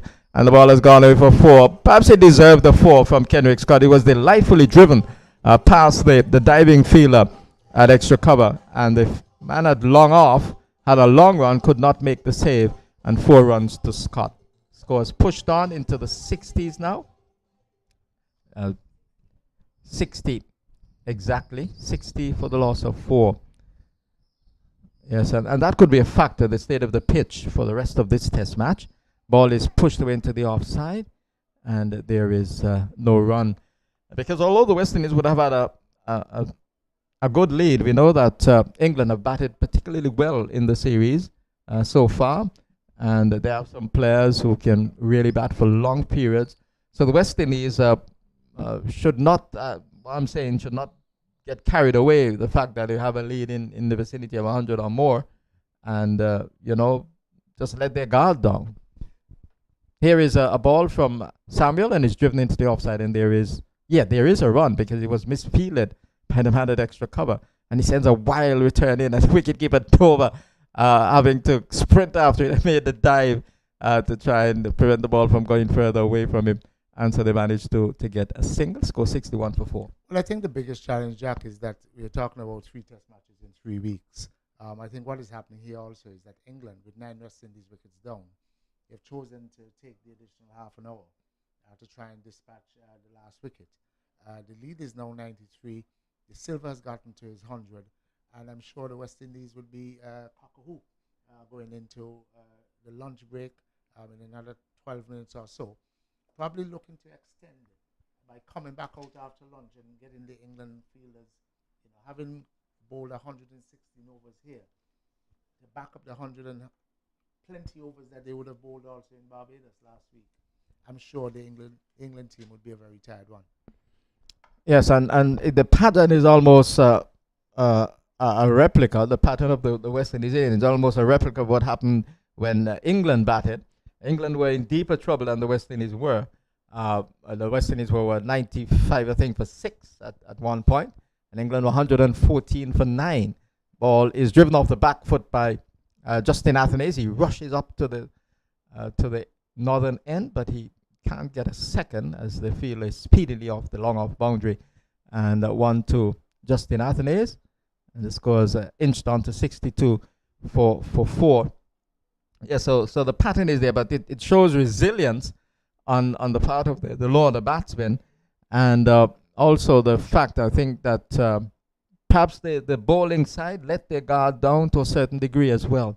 Here is a ball which is driven by Kenrick Scott. It deflects from the boot of the bowler and goes away towards the mid-wicket area. The over has come to an end, so Andra Samuel has completed another over, and the score at the end of that, he has bowled now 4 overs, and he has taken 1 for 16 from 4. The score 62 for 4. I think what we're going to see here from the Empire Nations, they're certainly going to go for it. They have nothing to lose. Justin Athanaze is an aggressive player by nature. Scott, likewise. And I'm sure they're going to just look to set a target. Whatever their target is, they're going to back themselves to be aggressive, to go after the All Saints bowling, and to set a target that hopefully their team can defend. Yeah. And so it will be Larry Joseph to continue. Talk about the West Indies. I'm going to take you back a few years. Today, this very day is historic in West Indies cricket, and Antiguan cricket in particular. This ball is driven into just play defensively, and it just rolls on the onside of the pitch for the bowler Larry Joseph to feel, and there is no run. On this day in 1981, it marked the start of the very first test match here in Antigua. Here is a ball which is flighted by Larry Joseph, and Justin Athanaze just eases onto the front foot and caresses the ball down to long off for a single. And the score pushes on now to 63, it is? 64. Or is it 63? Just getting verification on the score. Is it 63? 63. Scores at the scoreboard very, very fast. And the score is 63. Yes, on this day, in 1981, the very first test match played here in Antigua, the West Indies against England in the Caribbean now, was played at the Antigua Recreation Grounds. Larry Joseph is in, and a chance for stumping. Kenrick Scott there, just launching himself into a drive, missing it. Dover had the bails off, but his back foot was grounded. Umpire Trotman comes striding away from the point position to make sure that the bails are in place. Yes, Jack, certainly that day Antigua became Test cricket's 52nd Test venue. Right. I'm sure you remember, just like I remember. Yeah, and I remember, as you said it, King Frankai saying that repeatedly, because King Frankai, the late King Frankai, was working at ZDK at the time. I had joined ZDK at that very year as well, and he was saying that consistently. West Indies, Antigua, the 52nd Test venue. Here is Larry Joseph, and the ball is driven down to the sweeper at cover. He sprints off the boundary, and they get only 1. Yeah, it seems like just yesterday. I'm sure we were all there from 3, 4 o'clock in the morning. Yes. And, even the preparations into that game. certainly brings back memories, to what we've been through over 41 years ago. 41 years ago. 41 Wow. years ago. 41 years ago, yes. And the test match itself, it ended in a draw, but there was some significant scores. Peter Willie got the first test 100 at the Antigua Recreation Ground. Justin Athanaze stabs at this ball. It goes off the outer face of the bat down to a wide third man area, and he gets a single for it. The over has come to an end, and at the end of that over, it's 65 for 4. Empire Nation batting against All Saints Pythons in the ABCA Super 40 third place playoff match here at the Coolidge Cricket Grounds. And then Sir Vivian Richards. He was then only the master blaster, Vivian Richards. He made 114, the second century maker in that match. And what was so pleasing about that is that Viv made a statement and he gave his fans something to cheer about. He was making the statement that he was of a special quality because, it was 1981. It was at the height of his test career, and he had an opportunity to show in front of his Antiguan fans Viv Richards batting in a test match at the Antigua Recreation Grounds, a historic test match, and he produced the goods. After this ball, we'll hear from Zoral on that. This ball is defensively played back towards the bowler. Jack, if you recall, that week was actually Viv Richards' week. I mean, he got married that week. England were in town for the first time for a test match. The world was in Antigua. And for him to, take on that, the mantle of showcasing what Antigua is, it was a celebration of cricket in Antigua over all the decades. And he certainly came out, and I think the first 30 runs or so were, almost allowance royish in terms of stroke play. He caressed his way, through the 20s into 30, and then buckled down to score a brilliant 100. Andrew Samuel, and Athanaze is driving. He'll get a run because it eludes the right hand of Kerry Mentor, and the long off is brought into the picture, and the score has gone on to 66 for 4. Yeah, in the ranks we also had Andy Roberts. I think Andy Roberts would have bowled the first delivery at the ARG. So it was just historical right around. I mean, people came from all over the world. The Antiguans around the world came home to celebrate. PASA, as we refer to the Antigua Recreation Grounds, was standing up to be an international venue. And we were all proud. We all certainly walked around with a chip on our shoulders, our chest in the air, and we celebrated. Samuel is in, and it's played inadvertently, unintentionally towards Mentor at mid-wicket. Kenrick Scott hasn't really been a vintage Kenrick Scott in this innings. He hasn't really middled the ball as often as we know that he can, and so he's struggling a bit. Score remains on 66 for 4. Well, there was no struggle for Sir Vivian Richards in that test match. Started on this day, 1981. This is pulled away and well stopped. Beautifully stopped by the fielder there. He has number 2 on his back. Difficult to see, but he really did well. The ball was a shortish, and Kenrick Scott went into the pull stroke, and he hit it airily down to the backward square position, and the fielder had to stretch to make the stop, and he did that very, very effectively. And the batsman crossed for only one they got, because Scott felt he would have gone for 4. Here is Andre Samuel, and the ball is defensively played, and there is no run. Kadeem Josiah was the fielder. Yes, number 2. But I thought my eyes had failed me. I saw 2, but I'm not at the stage, Oral, where I see as well as I used to. So I wasn't prepared to commit myself to that, but I saw enough of his back. So Kadeem Josiah made that brilliant save. This is outside the off stump, and here is Justin Athanaze looking for the cut stroke. Was it a drop catch? The fielder, Michael Dover, the keeper, Michael Dover's up, and the suggestion there that he got a nick onto that one. Difficult to tell because he was up to the stumps, to the medium fast bowler, Andre Samuel, and perhaps there was a little bit of a nick. So at the end of that over, the score has gone on to 67 for 4. We have had, 16 overs completed? 16 overs gone, 67 for 4. Rebuilding process is what is required here for Empire Nation as they try to get a score of some respectability so that they can make a match of it against All Saints Pythons. Yeah, certainly looking to put up a fight here, Liberta. We know Justin Atkins, he's not going to go down without a fight. I'm sure he's going to look to take on Larry Joseph, the off spinner. Scott looks in good touch. Whenever the ball hit the middle of his bat, it seems to, bounce out of the bat, out of the face of the bat in a nice way. Larry has troubled him a little bit with off spinners from around the wicket, turning sharply into him. But I'm sure it's setting up for an intriguing battle here this afternoon.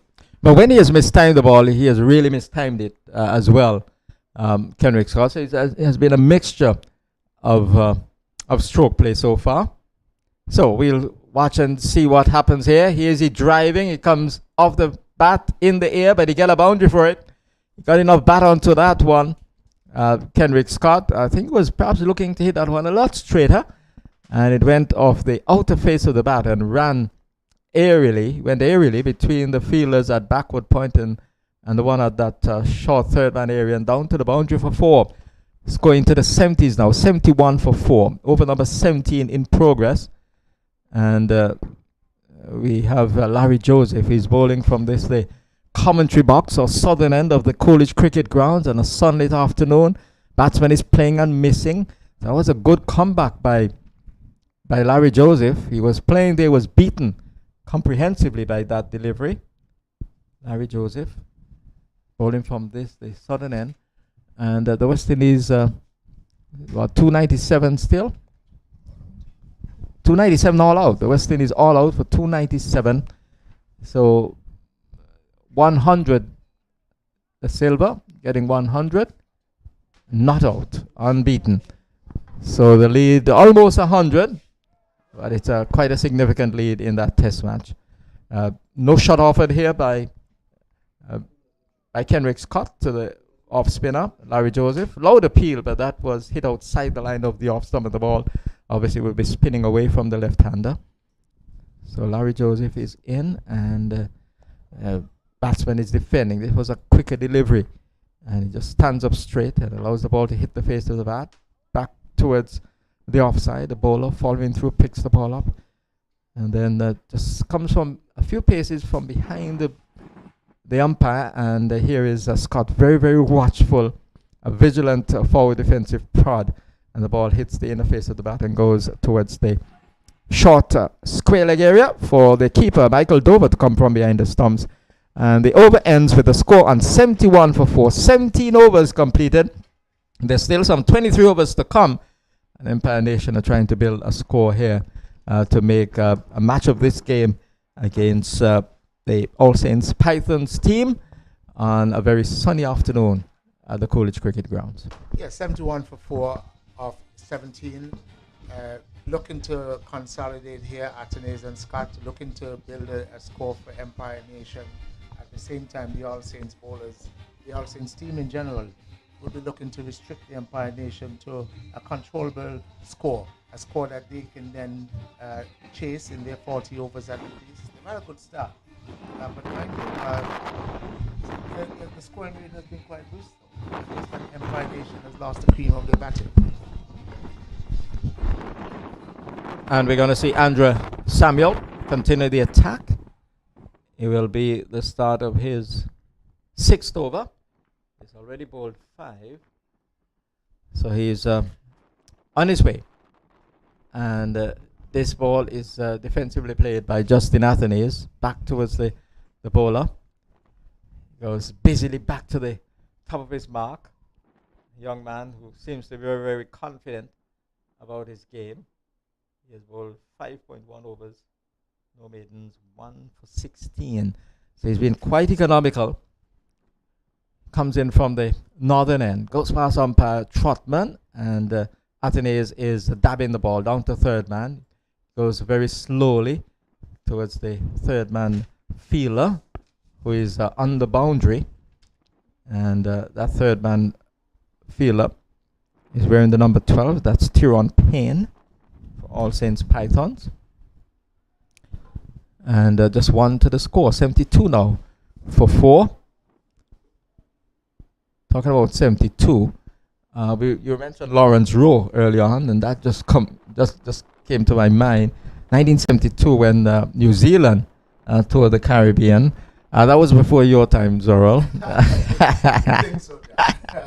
When New Zealand came to the Caribbean, 1972, Lawrence Rowe was in terrific form against the New Zealanders. I'll tell you more after this. Ball clipped away towards the square leg. They're hustling the first one. Will they come for the second? No.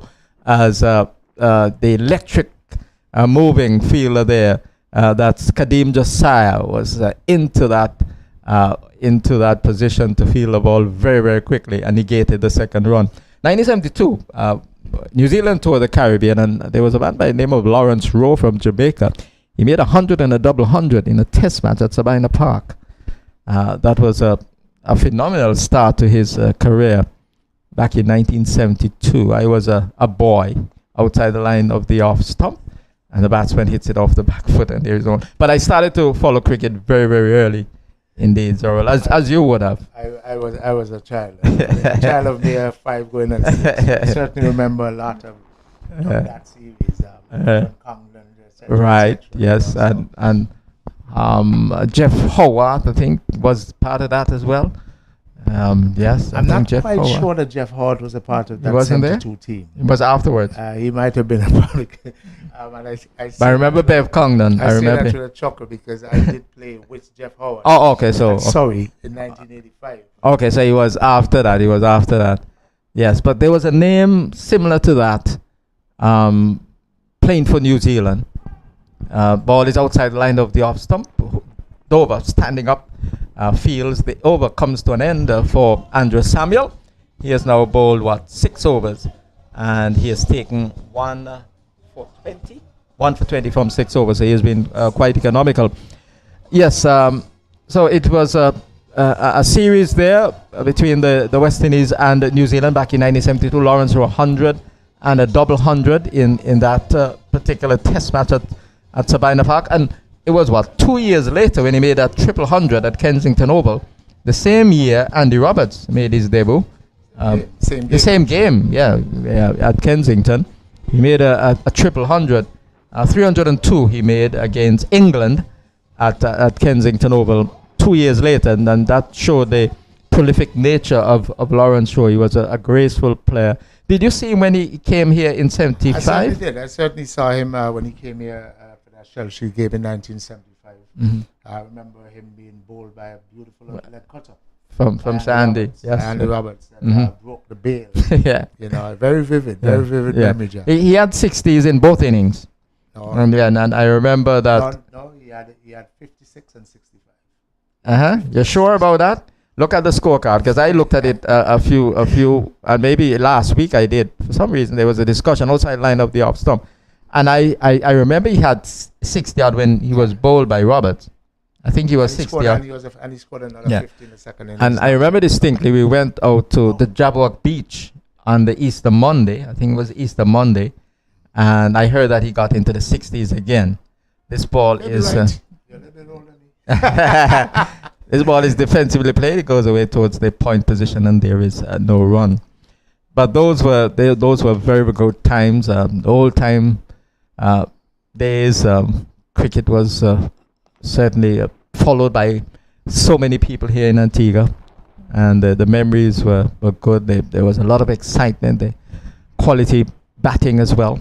Larry Joseph continuing at the commentary box end. He's bowling off spin to the left-handed Kenrick Scott, and Scott is defending, and the ball is pushed away into the offside. And I perhaps when I spoke of Lawrence Rowe and the fact that he had made 60s twice in that game against Andy Robertson and the Combined Islands, I was talking about he was ushered into the opening position.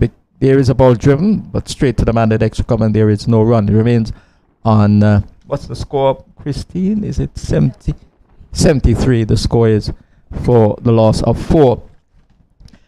Because there was really no place in the middle order for Lawrence Rowe, because we had the likes of with Richards, Alvin Kalicharan, Clive Lloyd, and all these guys.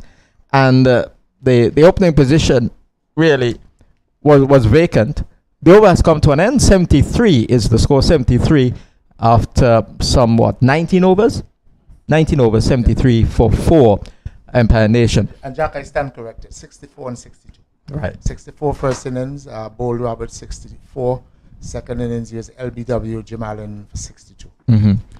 So he could not find him a place in the order, and Roy Fredericks needed an opening partner, and so Lawrence Rowe opened the batting.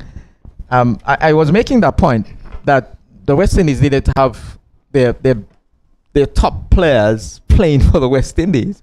You could not go into a test match without Lawrence Rowe because he was not a designated opening batsman. This ball is hit off the back foot, and it's a mistake. The mistake by our friend there, Kadeem Jasai, who has been very, very good in the field. The ball went between his legs. Well, if I'm not mistaken, Vijay, I think opening also ushered the end of his, his test career, because he was not keen on opening, and he was constantly being asked to open. I remember when they returned from Australia, 75, 76. A battered series for West Indies. He was asked to open, and he wasn't too keen, and subsequently. Mm-hmm. Andrew Samuel is in, driven into the offside, down to long off for a single by Kenrick Scott, and the score is pushed on to 75 for 4. And then he also developed allergies to grass, Mm-hmm. and so there were certain issues that just did not see the allowance for mature and develop into the world beater that his talent certainly expected. Yeah. Andrew Samuel, I'm going to get to the point why I raised Lawrence Rowe during that discussion. Ball is hit off the back foot, and they get a single out to long on. West Indies are grappling with the situation now at the top of the order. John Campbell hasn't really fulfilled what's expected of him. So the talk has been for a while now about the West Indies not having that foundation at the top of the order, and they will need to look at other people. And maybe they should really look beyond the openers and try and find a batter who is playing well and ask him to open the batting, especially if that batter bats at 3 or 4 in the West Indies, and try and sort of, try and solve that problem, which is a ever present problem for West Indies cricket in recent times, the opening position. Jack, I saw yesterday the West Indies batters being rushed by some 130 miles per hour, kilometers per hour deliveries. Here is Andrew Samuel, hits the interface of the bat and goes to mid-on, no run. And I think what we're seeing is just the art of general batsmanship in the Caribbean is certainly at a low. Certainly the art of playing fast bowling, even medium fast bowling, or even medium pace bowling. I mean, Shamar Brooks had 128 delivery ball, that he was all twisted up from. Hammered off the back foot, but he mistimes it. Kenrick Scott trying to hit it through long off, and he went to Kerry Mento at mid-on, and Andrew Samuel has completed another over, and the score is 76 for 4. And you talked about the inability to really handle genuine pace, and we have to look at the state of the pitches as one of the reasons why the current day West Indian batsmen haven't really been exposed to the pace, because Shamar Brooks would not have come at a time when Kensington was the old Kensington Oval, when the likes of Desmond Haynes, Carlisle Best, and these guys would have been able to bat on the Kensington Oval strip that going to provide a lively pace, the ball is going to come on, etc. And so these players struggle now because there's no more the pitches with life in the Caribbean. And so that's an area that West Indies cricket will really need to look at and hope to solve, to prepare more pitches that are favorable to fast bowling. And as a result, not only help fast bowlers and the development of fast bowlers, but will help the batsmen as well as to counter the excess pace that they're going to meet in other countries and against other opposition. All in all, pace out of Caribbean pitches, probably with the exception these days of maybe St. Lucia, We're not seeing great pace. Well, we have a change at this end, and we have a change in the commentary position as well. So Larry Joseph has been pulled out of the attack, and we have replacing him. Dimitri Lucas has come into the attack, bowling from the commentary box off southern end of the ground, and the score has gone on to 77 for 4. A partnership here in the making. Here is a ball defensively played by Kenrick Scott. He's the captain. He's taking the Empire Nation, a whole empire on his shoulders here, trying to rally his troops and carry them to a score of respectability. He was joined when the score was on 52 by Justin Athanaze. This ball is whipped away down to backward square. That's 4 runs. It was a loose delivery from Dimitri Lucas, and Kenrick Scott obligingly just whipped it away. It was almost a half sweep, half pull, and a ball of full length and full toss really, and he hit it away down to backward square for 4 runs. Score has gone into the 80s. It's now 81 for 4, and rejoining me is the former Antigua and Leeward Islands leg spinner Anthony Ayoots Martin. Good afternoon, and I think you're missing something there as well. West Indies, yes. Put the cap where it should be. Yes, West Indies. Here is a ball, and it's swept at, loud appeal, umpire Keller Joseph says not out. Scott was looking for a leg by, had to scurry back into his crease because he was sent back by Justin Athanaze. Yes, had a few stints with the West Indies, Anthony Martin, and those were good times, weren't they? Very to a certain degree, yeah. Very good. Dimitri Lucas is bowling around the wicket, and here is a watchful prod from the left-handed Kenrick Scott. No run from that delivery. Yes, just to put the maroon on, that's, just great, as you look at the scorer just to the west of us, just to wear those colors, it's great. Yes. It's great. Yeah.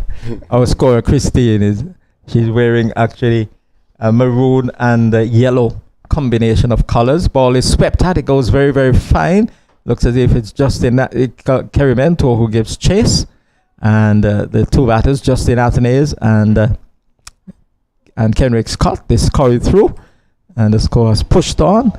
So it's now 83 for 4. We have had how many overs completed? 21 overs have been completed. 21 overs gone. And the score is 83. 83 for 4.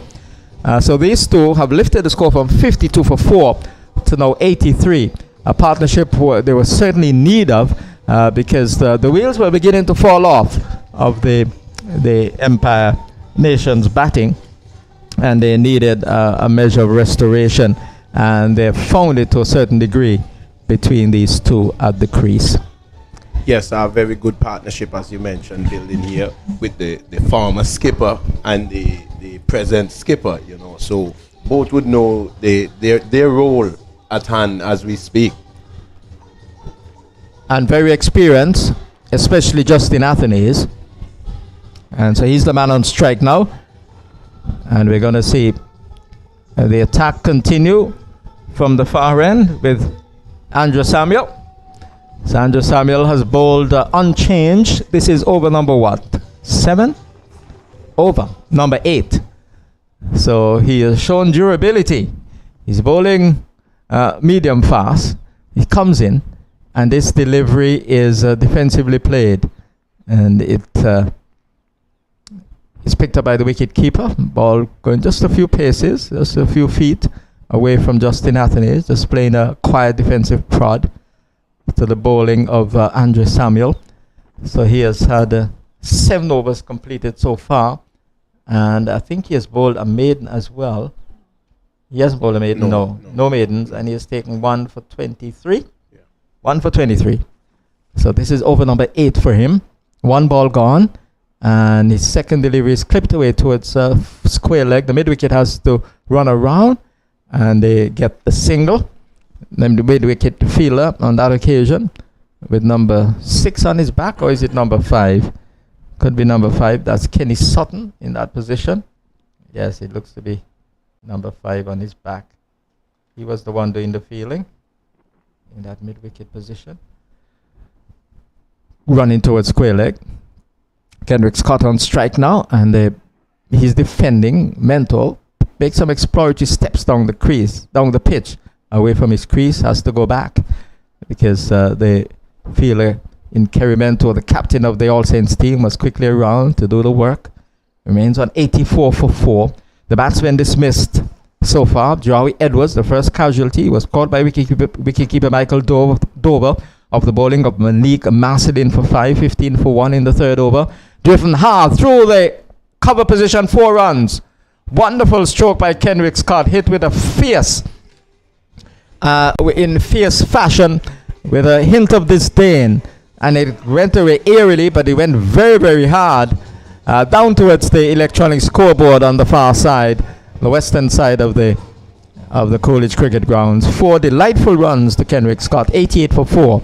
Well played. Yes, a very good shot there from Scott, pitched up just outside the off stump and was dealt with, superb shot.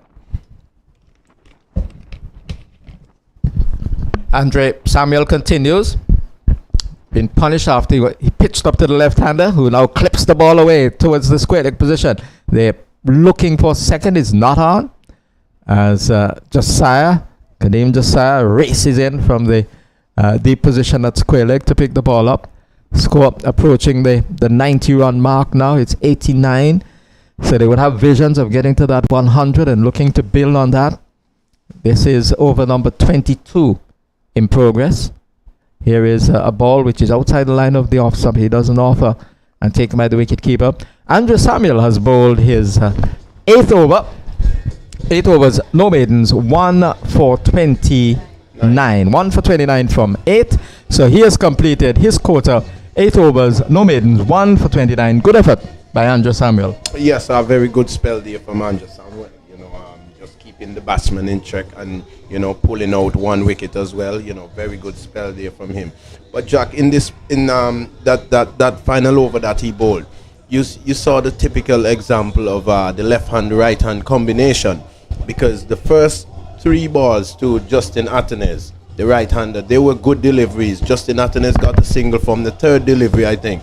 And, soon after, the left-hander came on to strike. Half volley to the left-hander, because he was accustomed to bowling the right-hander. Now it's the left-hand combination now. Half volley to the left-hander because he didn't really get that line and length as he had it to the right-hander. So that's a typical example of the left-hand, right-hand combination in work there. You have to constantly shift your line. Correct. To accommodate. And also the length. Yes. Right. And what happens often, the 2 batters are similar, of different kind, right, in terms of their stroke play and their preferences, and you have to be cognizant of that and to make the adjustments accordingly. So it can be a real test for the bowlers, as you would attest to. Ball which is driven into the offside and through the offside for 4 runs. Away from the field at cover, hit aerially by Kendrick Scott, but he's now finding his groove. He's batting with more confidence. He's very much inclined to take the bowlers on now, and he has played a cracking stroke through the extra cover position for 4 runs.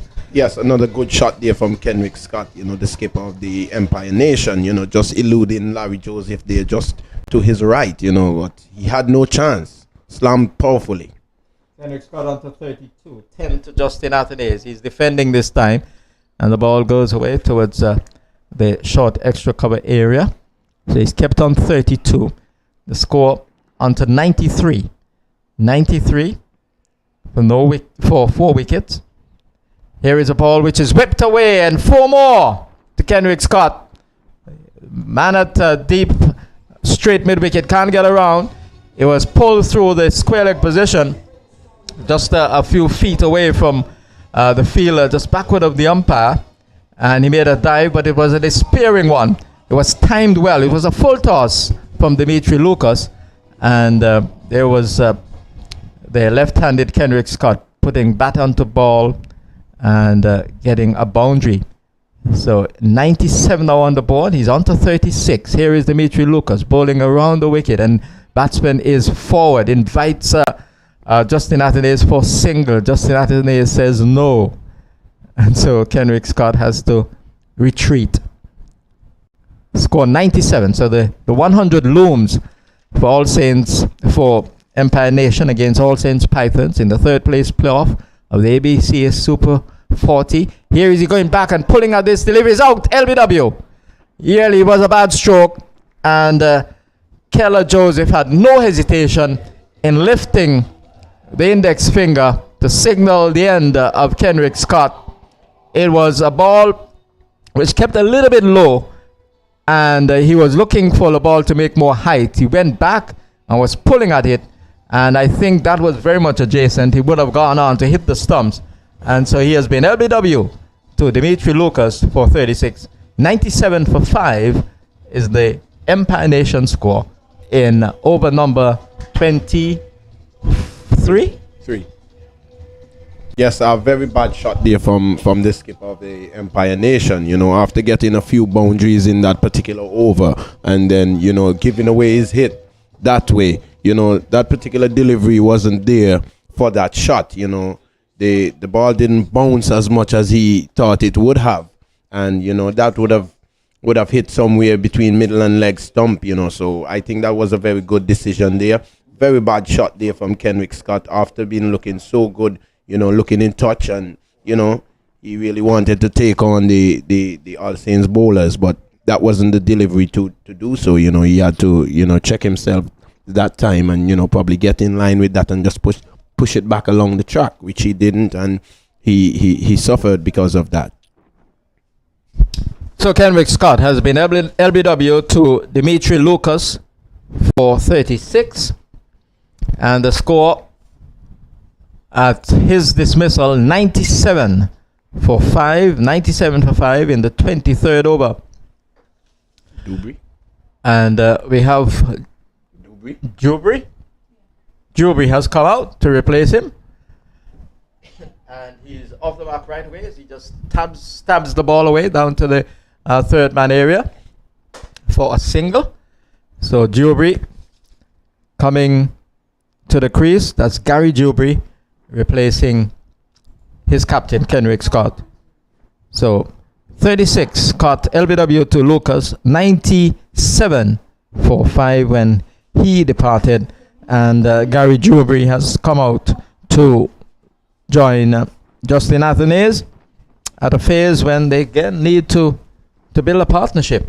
Yes, they surely need another partnership here. That was a good partnership between the present skipper and the previous skipper. You know, it was a good partnership building there for the Empire Nation. You know, it looked really fruitful, but poor shot there from the skipper, you know, who I think really gifted his wicket away after being looking very, very good. So this would need another partnership here from Jubri and Justin Athanaze, who we know is a seasoned campaigner who would have played, you know, a few seasons for the Leeward Islands. So he's pretty much experienced, and he would have found himself in this sort of position, you know, numerous times before, and he would have gotten out of it. And so I see no reason why he can't get out of this one.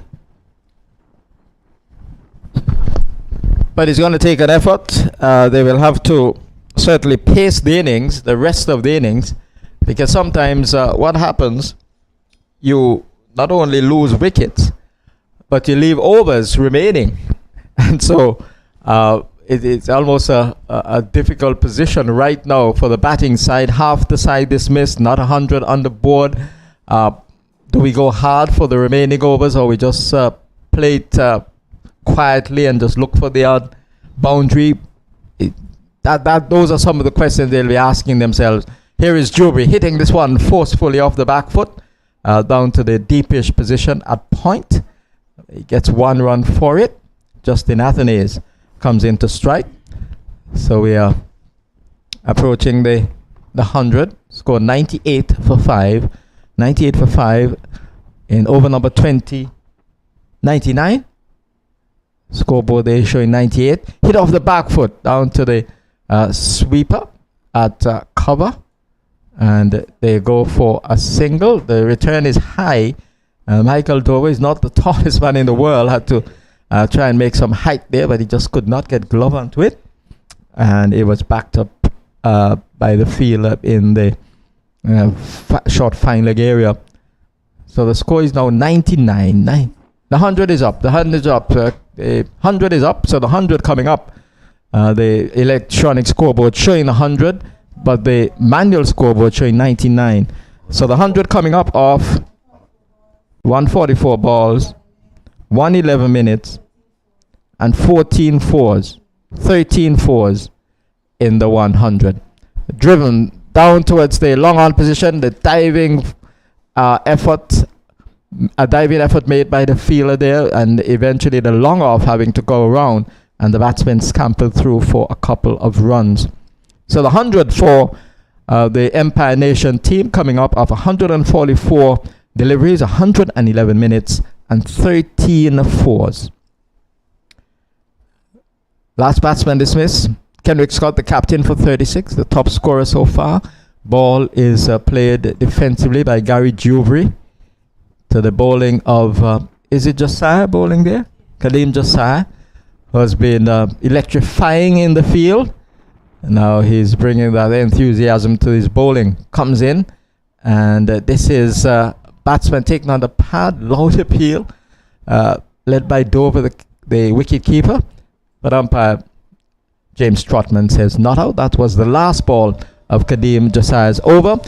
So we've had now some 24 overs completed, 24 overs gone. The score 102 for 5, 102 for 5 with Justin Athenaeus on 11 and Gary Jubry, who has just come to the crease, he's unbeaten on 4. Yes, partnership badly needed here for the Empire Nation. You know, I heard you mention something just a while ago, asking if they continue to go hard or they pull back a little bit.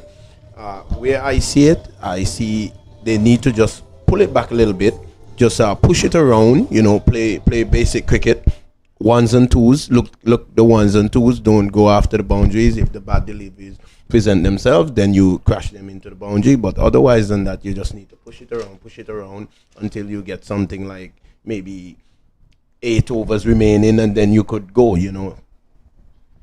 So Dimitri Lucas continues. Justin Athenaeus hits this one in the air. The fielder runs in but can't get there, and they're looking to come back for the second. The return is fired to the keeper's end on the half volley, and they managed to get 2. Justin Athenaeus going hard on that occasion, and he almost cost him his wicket. He did not get the timing. I think he was looking to hit a 6 on that occasion. Did not get the timing into the stroke, and fortunately for him, it fell short of the fielder running in from the long on position. So Athenaeus, with that couple, goes on to, is it 13? 13, and the score now 104 for 5. So there is something there about the ball. There's a question about the ball, I think. A little bit of concern about the ball. So the third umpire, the standby umpire in Bertil, Baltimore, has come out with a ball so that the umpires can look, and maybe a set of balls, not with a ball, but a set of balls, so the umpires can make a selection. And that has been done. Bertil, Baltimore walks off, and so that choice has been made, and I think we have had a replacement ball because that one has been hit out of shape. But it was a near miss there for Justin Athenaeus, and we were just talking about when do you go hard at the overs and hard at the bowling, and Justin Athenaeus almost committed himself to defeat there by really going too hard, and was almost caught at long on. But he has survived. He's on 13, 104 for 5, and over number 25 in progress. So they will need 15 after this one. Athenaeus, what will his reaction be after he missed out and was missed there at long on? Here's he turning the ball into the square leg region and goes for the single. So nothing adventurous about his stroke play on that occasion, just quiet. And maybe Jack, Athenaeus was probably saying the ball was really soft. That's why he never got really good hold of it, you know. Maybe that's the reason why he never got it for 6. That's what he was saying. Here's Gary Jobry playing the ball in that general vicinity where Justin Adley got a single a few moments ago, but there's no run for him. Hit the pipe. Yes, he's Justin Athanaze is just maybe wondering what sort of strategy to employ at the moment. Ball peels off the thick outside edge, runs down to third man, will not get to the boundary. Ball is picked up now by the fielder. Looks to be Josiah in that position. And the batsmen come back for a couple of runs. But Ruby wasn't aiming for that third man area. He kicked the ball straighter. Got a couple of runs for it. So he's on to 6 with that stroke. And the score has pushed on to 107 outside the line of the off stop. Ruby doesn't follow the ball. Allows the wicketkeeper to take it. 107 for 5, over number 25 in progress. Dimitri Lucas is the man in operation, bowling from the southern end of the Coolidge Cricket Grounds. The course of his third over, and this is defensively played, and there is no run. That was the last ball of the third over. So 3 overs, no maidens, 1 for 21. 3 overs, no maidens, 1 for 21. So he has suffered a bit. I think he was hit for several fours by Kendrick Scott because it was rather loose on the legs of the left-hander. He was hit a couple of times, a few times that he had. That's why his figures are not particularly encouraging. But he's a young man who maybe see as a future player in the sport. Let's hope that he will continue in that vein. So 3 overs he has bowled and he has picked up 1 for 21. He scored 107 for 5. 107 for 5. I was beginning to look at the batsman dismissed, and I don't think I completed that. Joey Edwards was dismissed for 5 over bowling of Marcelin. Damien Lowenfield went off Marcelin. Joey Edwards was caught off the bowling of Marcelin for 5. Damien Lowenfield bowled by Marcelin for 26. Melvin Charles was caught off Samuel for 9. Kenrick Scott, LBW to Lucas for 36. And Payne was bowled by Larry Joseph for 3. So those are the batsmen who have been dismissed. And the score now 107. 107. We have 25 overs gone, so there are 15 overs to come. Yes, still quite a few overs that Empire could continue playing normal, maybe about 7 more overs. They could continue playing normal cricket and then explore at the bottom end. We'll see what the strategy they use. Justin Athanaze is retaking his guard because Kerry Mentor is into the attack, so he'll have his first ball, I think.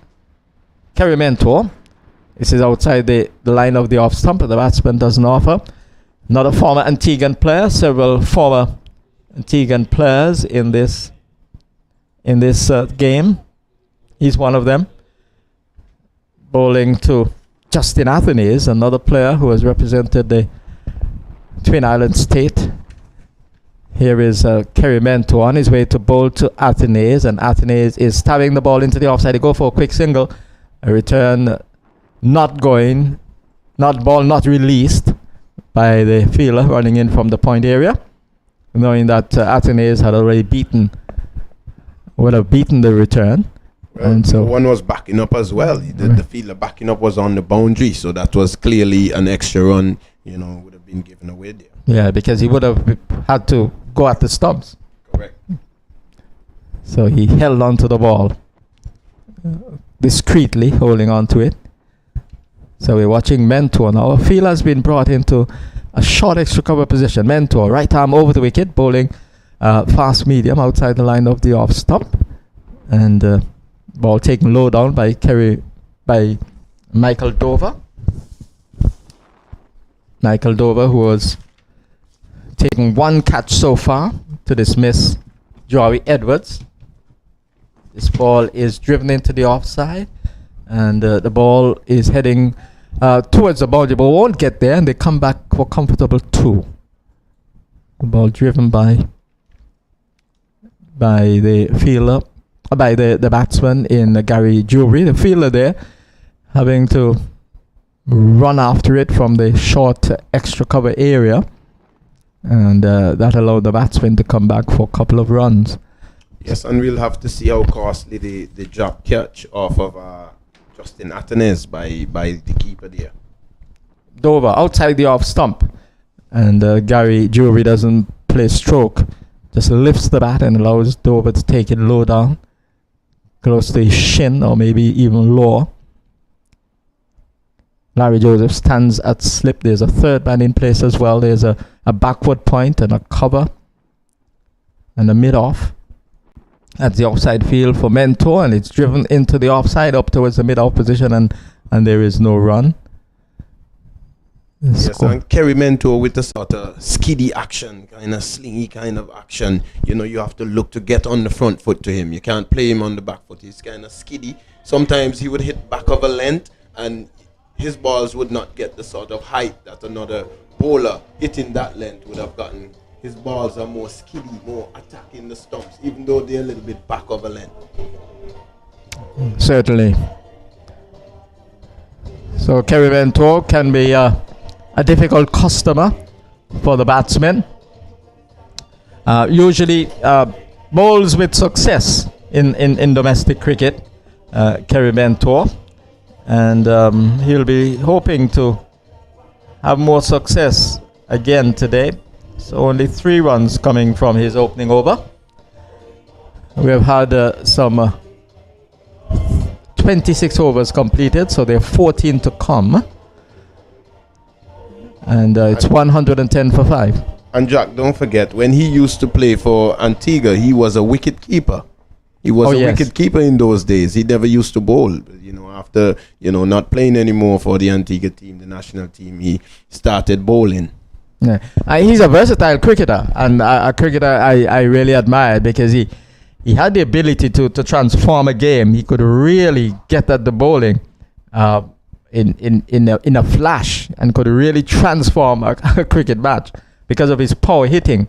And as you said, he was a wicket keeper, of some repute, and now he's bowling and bowling with success as well. So he's a very, very good cricketer, Kerry Mentor. Here is Josiah, and this is hit high, and he has gone away for 6. Now Justin Athenaeus, that's the old Justin Athenaeus. He hit that one cleanly.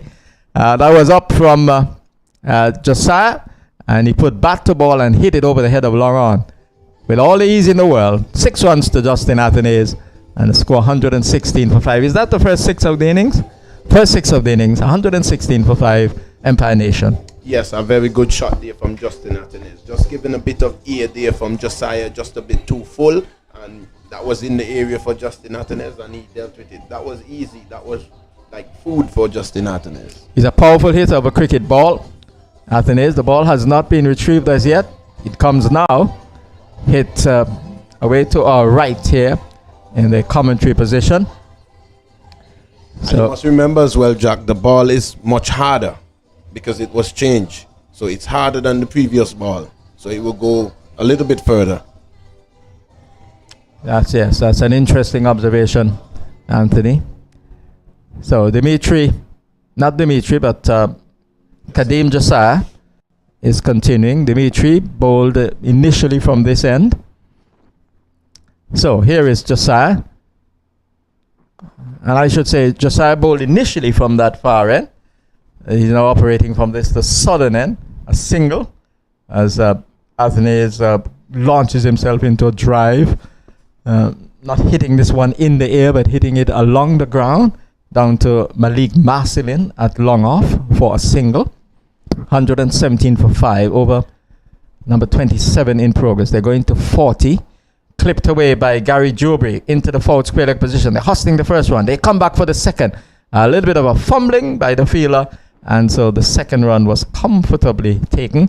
After they saw the fumble, they decided to just relax a bit. They didn't have to go full throttle into their respective creases, so a couple runs had quite comfortably in the end. 119 for 5.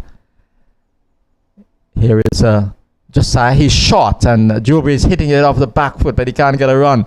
He hit it too firmly, and so it went away towards the man at extra cover. A man with 17 on his back. Was that Jason Sinclair? Looks to be Jason Sinclair. And whipped away into the forward square leg position by Gary Jubri for a single. Backward square, having to scurry around to do the fielding. 120 for 5 now.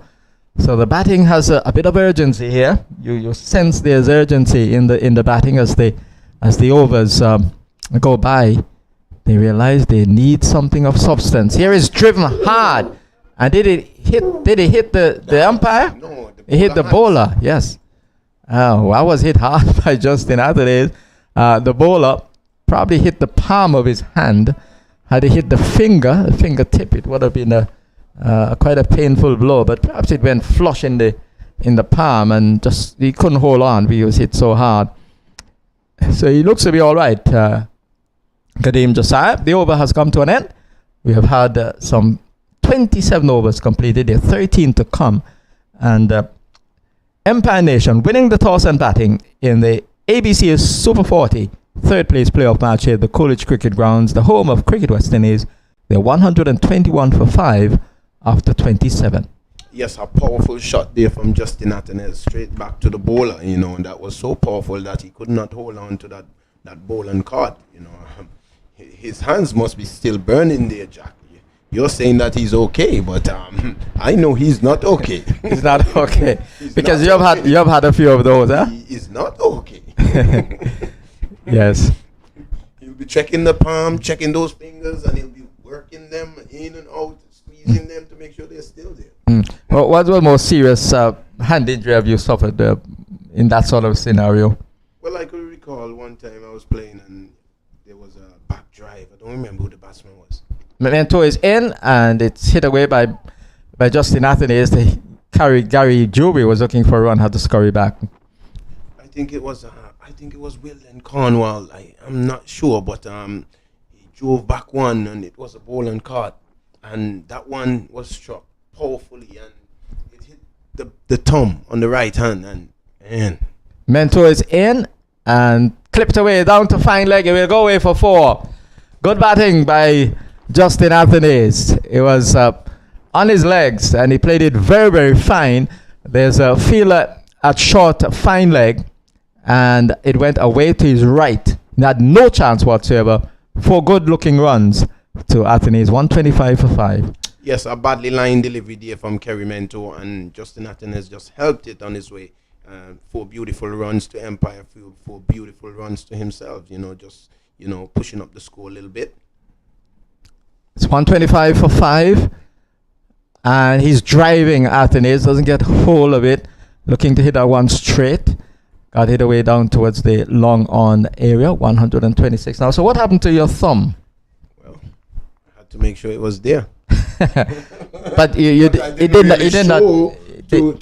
it wasn't broken or fractured, anything like that. It wasn't. Okay. But I felt a bit of pain, but I couldn't really show it. But in my heart and my mind, I know that. Yeah, because Wilden Cornwall could hit the ball hard as well. Very.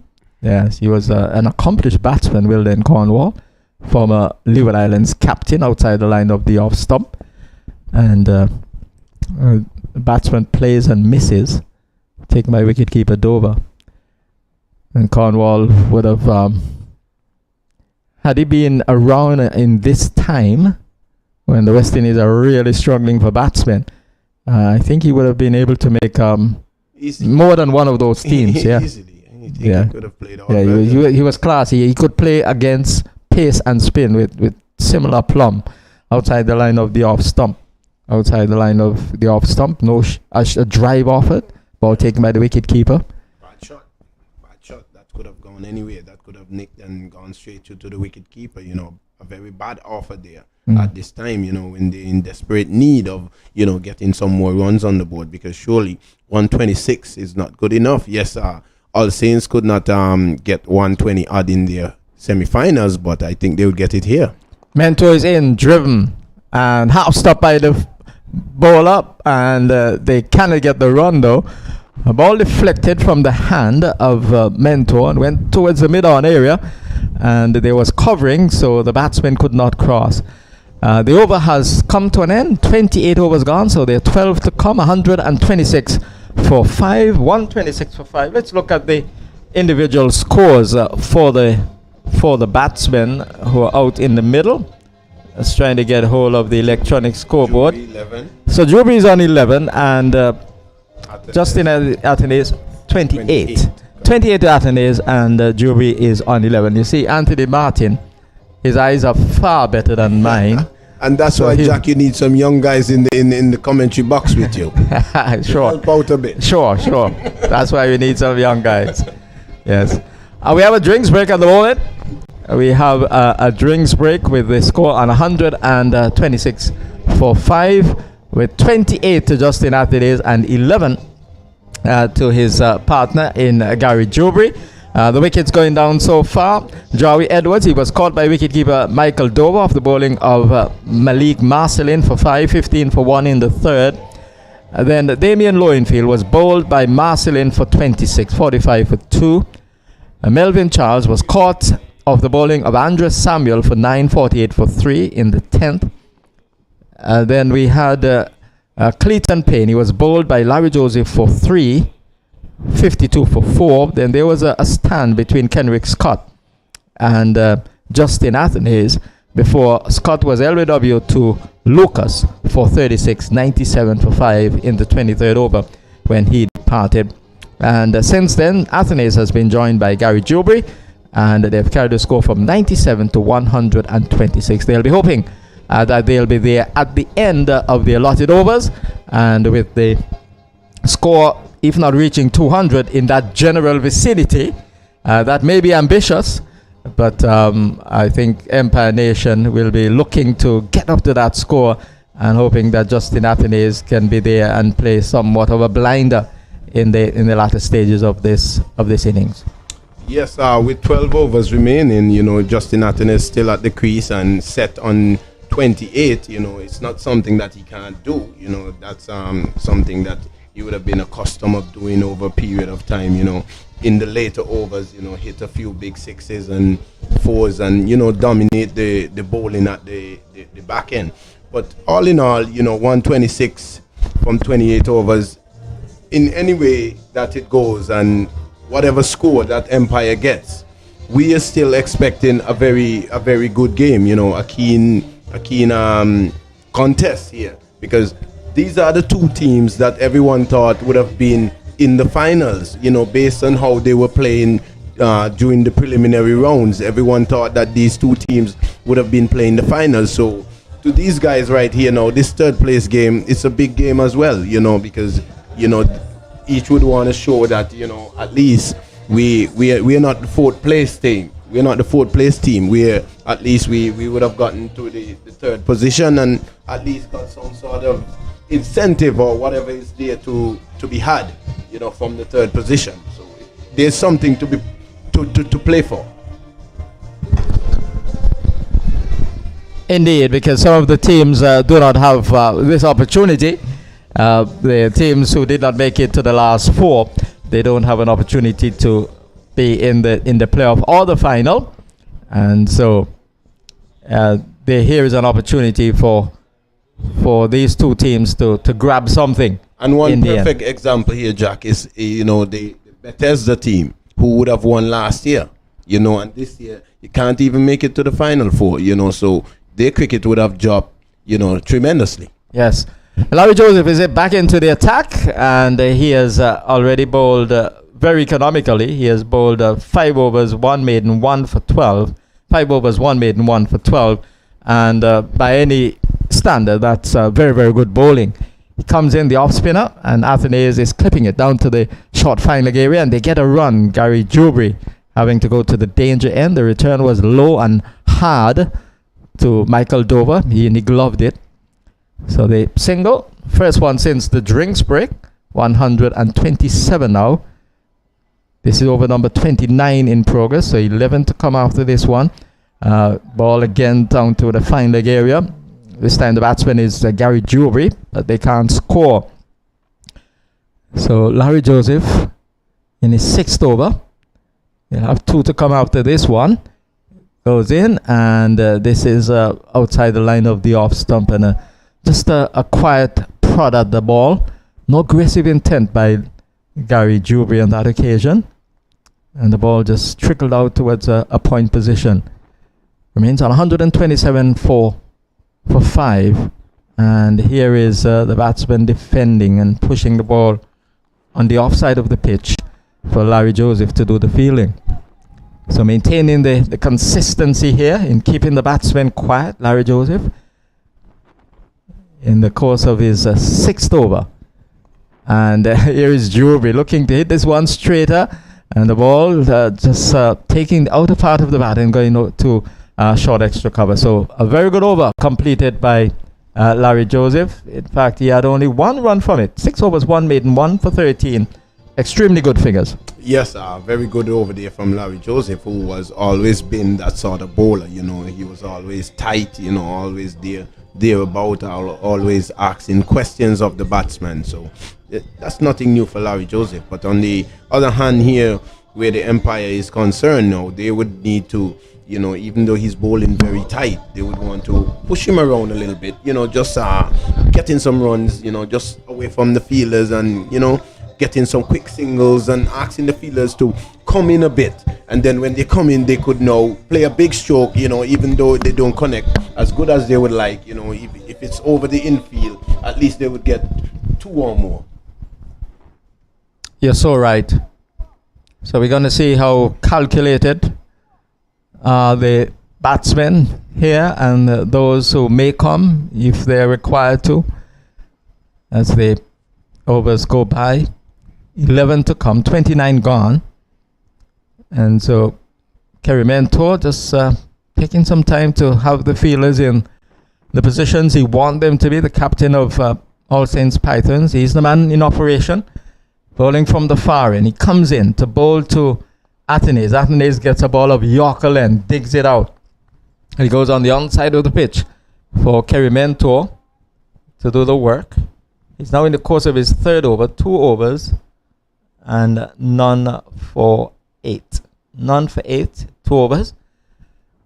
Kerry Mentor has bowled 1 ball in the 3rd. Comes in, right arm, past medium, and this is clipped away down towards the forward square leg position. Only 1 nice looking stroke from Justin Athenaeus, timing it well, but there's a fielder on the boundary, and so he got only 1 run for it.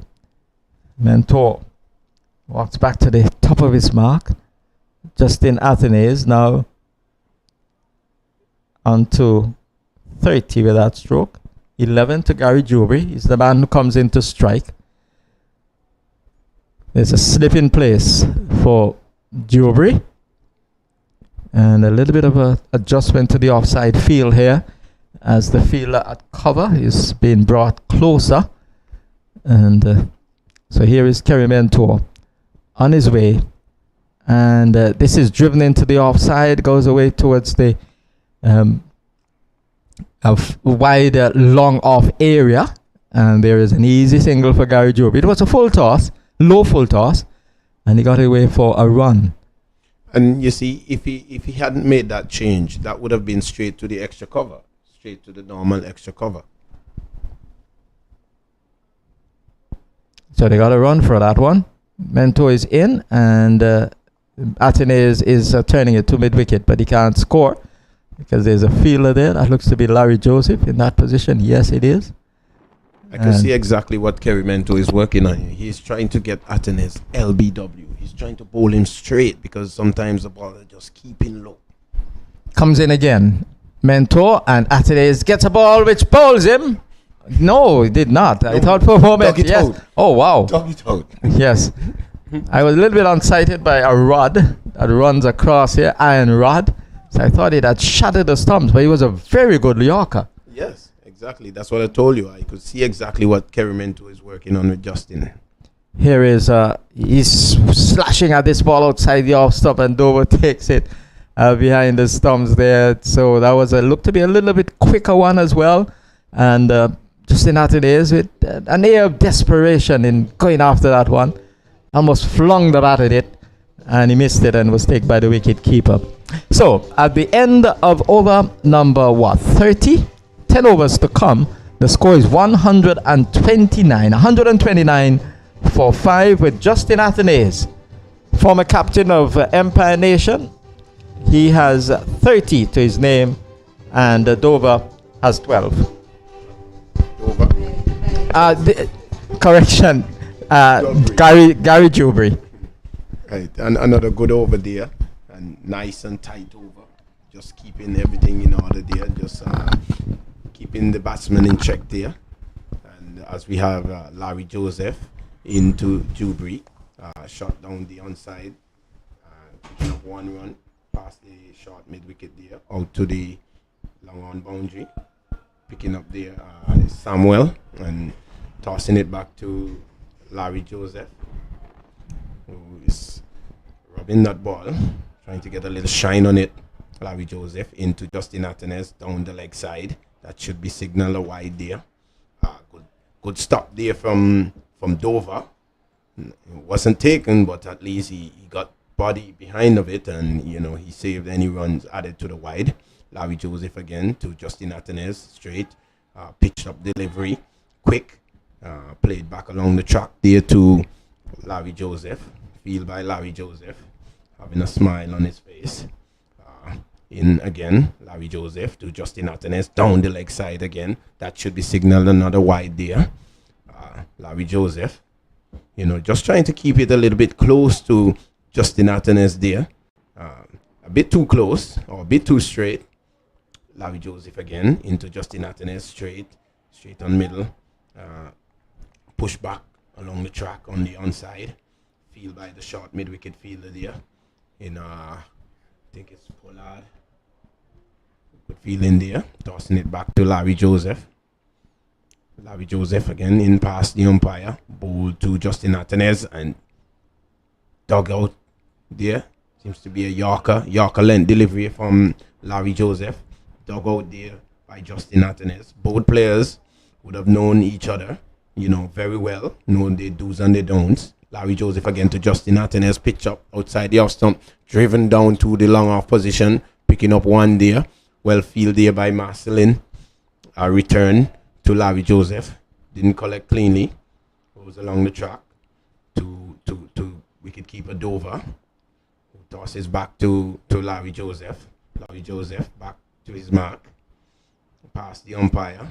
In. Bows to Jubry. Full toss. And played back along the track. Picking up 1 down to the long on position. Over completed there by Larry Joseph. That's 31 overs completed there. Score, am I correct? 31 overs.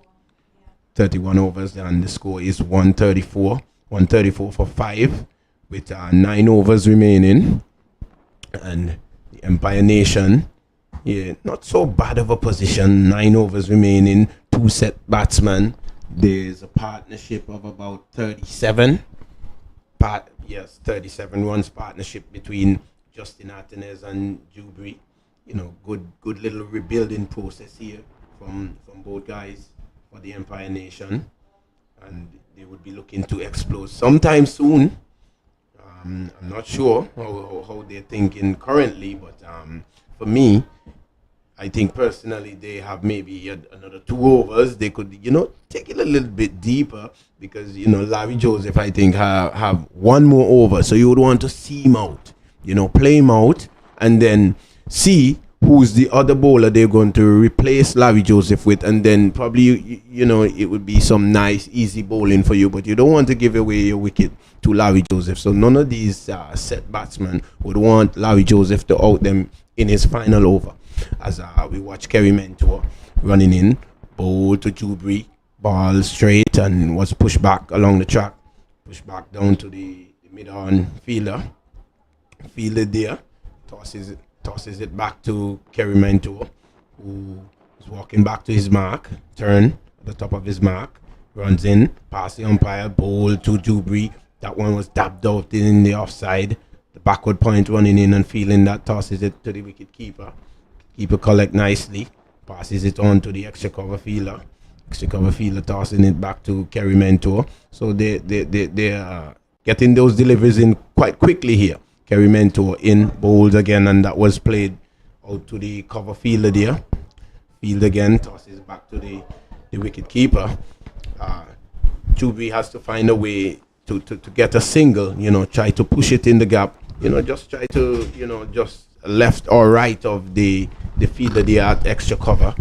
Kerry Mentor again, into bowl to Jubri, outside the off stump, left alone by Jubri. Straight into the wicket keeper gloves and tosses it to Larry Joseph, and Larry Joseph throws it back to the extra cover fielder there as we welcome back Jack Matthew to continue his stuff. Yes, Gary Mentor. I'm saying now Gary Mentor. Gary Jubri is the man on strike, and he cuts at this ball from Mentor, and it was well fielded by, is it Josiah? Yes, Kadeem Josiah again showing his worth in the field. It was hit firmly, traveled very, very quickly to him, but he was there, stopping it with both hands at that backward point position. Mentor strides in to bowl to Jubri, and Jubri is defending. Good ball. And bowls a maiden? A maiden at this time, that's precious. Absolutely precious, Anthony Martin. That's more than gold. That's diamond. Yes. 134 is the score. And how many overs gone? 32, so 8 overs to come. 134 for 5. So it means that they will now try and calculate how hard they go at the bowling, because they have 5 wickets in hand. But Justin Athenaeus will also be mindful that although they have 5 wickets in hand, they're mainly bowlers. Yeah. A lot of them are bowlers to come as well, and the deeper you go, the more you're going to get to batters who are not as proficient as those who came before. Yes, and correct. And this is Larry Joseph last over, and you would not want to give your wicket away to Larry Joseph. You would want to see who's the other bowler coming from this end to make up the 40 overs. So here is Larry Joseph in, and Athenaeus is defending, and he goes back towards the bowler. 134 for 5. 7 overs to come after this one. We're in the 33rd. The off spinner, and it's an attempted turn towards the square leg position. Just hits the pad, and Michael Dover runs from behind the stumps to pick the ball up. So Larry Joseph in his last over, 2 balls gone, and here's he driving Athenaeus. Ball taking the edge perhaps and beats the fielder. Does it? No. Good work there. That looks to be Kerry Mentor, who had that long run there, and he did very, very well, applying some footballing skills there, and managed to prevent the ball from hitting the rope at that fine leg position. Athenaeus was driving, and fortunately for him, just missed the stumps. So he got 3 runs for that one. Athenaeus, he's on to 34. It's 137 for 5. So Larry Joseph now in the course of his final over, 7.31 for 21. He has already bowled a maiden as well. Comes in, and here is Jubri driving into the offside, down towards the deep cover position. The ball not timed as well as he would have liked, and it has given the fielder at that deep extra cover position enough time to run around and do the fielding. They sprint back for the second. 138 now. Or is it 139? 139. 139 for the loss of 5 with that couple. Larry Joseph is in, and Jubri is turning it towards mid-wicket. They go for the quick single, and they get through. Josiah moving very, very quickly, but can't prevent the run. Good running. It was good batting as well by Jubri, because he played with soft hands, and so that gave them enough time to cover the 22 yards. Good intelligent batting by the batsman Jubri. And here is Athenaeus trying to turn the ball towards square leg. Doesn't get enough onto it. In fact, perhaps he did not get even bat onto it.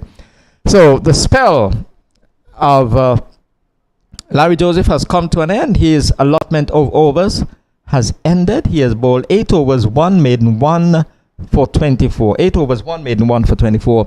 And Zorul Bartley is back, and this is really good bowling by the veteran Larry Joseph. And certainly what is expected of Larry at this stage, an experienced player, not only at the local level but also at the regional level. And he certainly brought all his experience to bear here today. 8 overs, 1 for 24, economy rate of 3. Came in at a time when his team had picked up 4 quick wickets. And even though they have consolidated, they have not been allowed to run away. The scoring rate has not been allowed to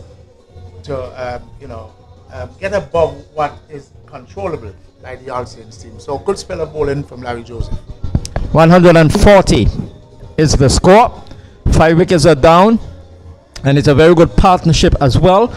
A partnership that has yielded some 43 runs, and just what Empire Nation needed, because they could not afford to be losing wickets at regular intervals as they were doing before. They got to 97 for 5 when these two joined forces, and they're still out there entering the climactic stages of the innings, and they'll be hoping that as they are entrenched at the moment, that they will bat very, very deep, if not complete the allotment with them out in the middle.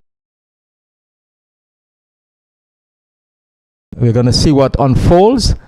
What we have at the top end is a change. Is it Dimitri Lucas coming back into the attack, or is it a different bowler?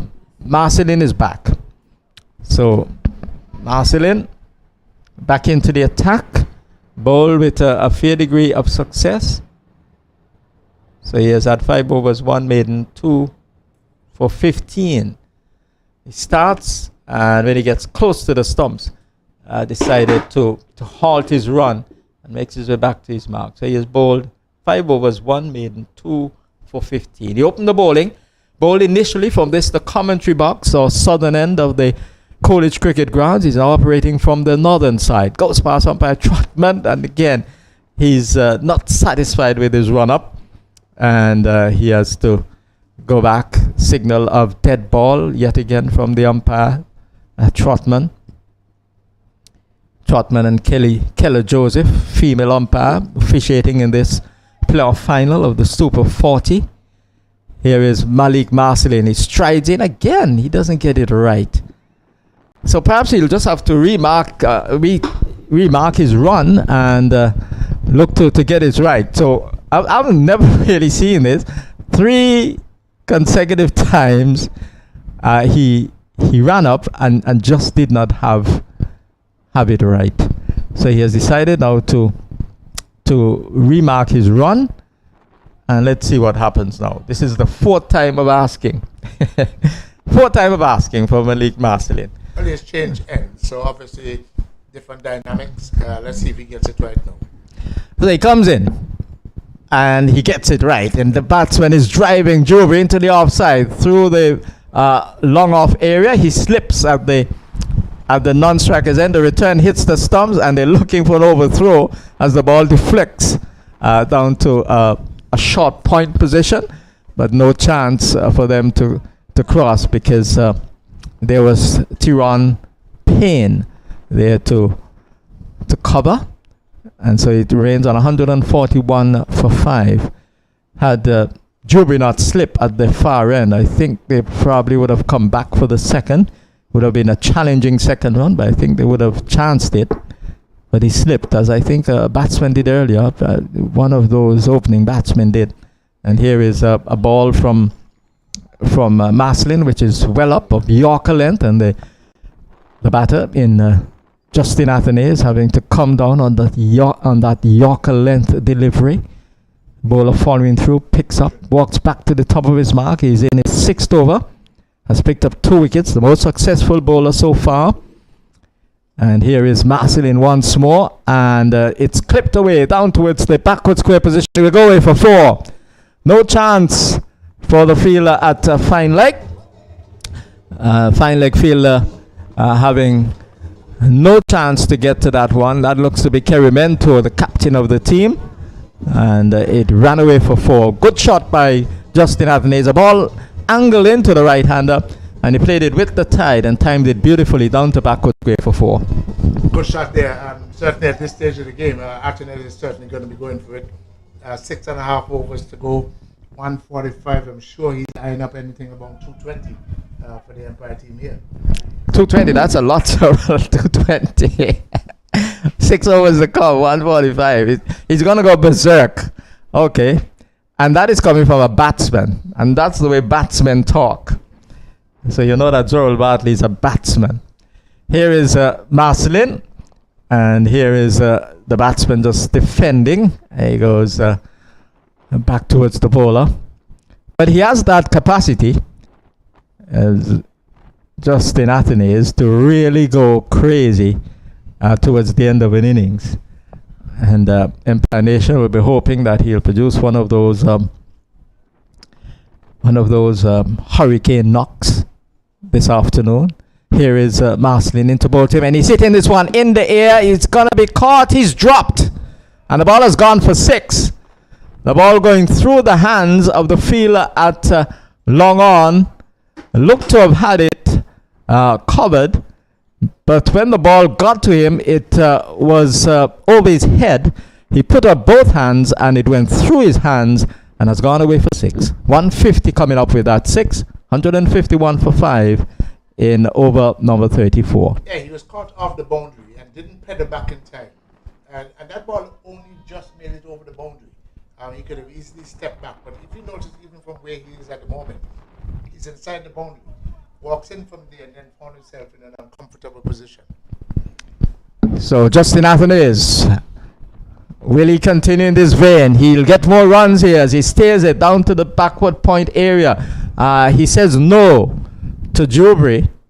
Not sure why, but they should have been able to get 2. Oh, he wanted the strike. Okay, that's why. That explains it. Our scorer, Christine, picked it up very, very early. That was the last ball of the over, and he wanted the strike because he wants to, as Zorel Bartley feels that he'll be doing this afternoon, go berserk against the Pythons bowling. We'll just have to wait and see. 152 for 5, 152 for 5. Update on the test match. The West Indies have England 27 for 2 after gaining a lead of close to 100. They're 27 for 2. And interestingly, Jack, Kyle Myers has gotten the wicket of Joe Root again. Got him edging. He was apparently caught in the slips. So the West Indies in a dominant position in that test match. England 27 for 2. And one of the casualties, Joe Root, who once he digs a root, he can really be a fruit, Zorel. But there's no fruit bearing for Joe Root in the second innings either, because he's been dismissed cheaply again. England 27 for 2 after the West Indies made 297 in reply to the England first innings score of 204. So the West Indies gaining a lead of 93 on first innings. So that's an update on the test match. Yeah, good on the West Indies. And, again, we just have to celebrate and congratulate Joshua De Silva on a brilliant 100. First test century, batted well, shepherded the team from since yesterday. Slow scoring rate. He was knocked by some for scoring too slowly. But I'm sure in the end, coming in at number 8, his team was it 90-something for 6 it was? 95 for 6. Well, 95 for 6, not when he came in, when he was joined by, I think it was, he batted at 8? Yeah, he batted at 8, yes. Because with Kyle Mayers, yes, Kyle Mayers batted before him, wasn't that the case? Yes. So Kyle Mayers batted at 7, right, and he came in at number 6. At number 8 in the order. It was Holder at 6, Kyle Mayers at 7, yes. And not often a number 8 batsman scores a century in a test match. And that's another statistic that perhaps the statisticians would be looking at. I think Jason Holder might have scored his double century. Batting at 8. Yeah, but that's certainly rare. And perhaps if you were to look at the statistics, Perhaps Holder would have been the only nominated batsman to have hit a double century in a test match. Just as I said that, I remember Jason Gillespie. I think he was batting even lower than 8. He made a double century in a test match. I think it was against Zimbabwe. Jason Gillespie. Yes, right. Probably he was a night watchman. Yes, yeah, probably that. Yes, so maybe Holder, perhaps the only one in the history of the game, would have made a double century batting at 8. If we have that stats right. Here the Coolidge Cricket grounds as we go back to the live action, and an effort being made here to stop the ball, and I think that effort was a good one, but the fielder would have sustained some injury to his foot. Perhaps the ball hit him at a particular area of the foot that is not really covered by too much muscle, and so he's hobbling away, but he did the job of saving that extra run, or maybe a 2. How many did they get? They got 3, so he saved the run. And the score is pushed on to 157 for 5. 157 for 5 is the score. Yes, Jason Gillespie, the highest score by a night watchman, 201. Was it against Zimbabwe? Bangladesh it was. I know it was against one of the minnows. A loud appeal by Kerry Mentor, but the umpire, Keller Joseph, says not out. And so we have seen another. What was he sent back because he wasn't offering a stroke?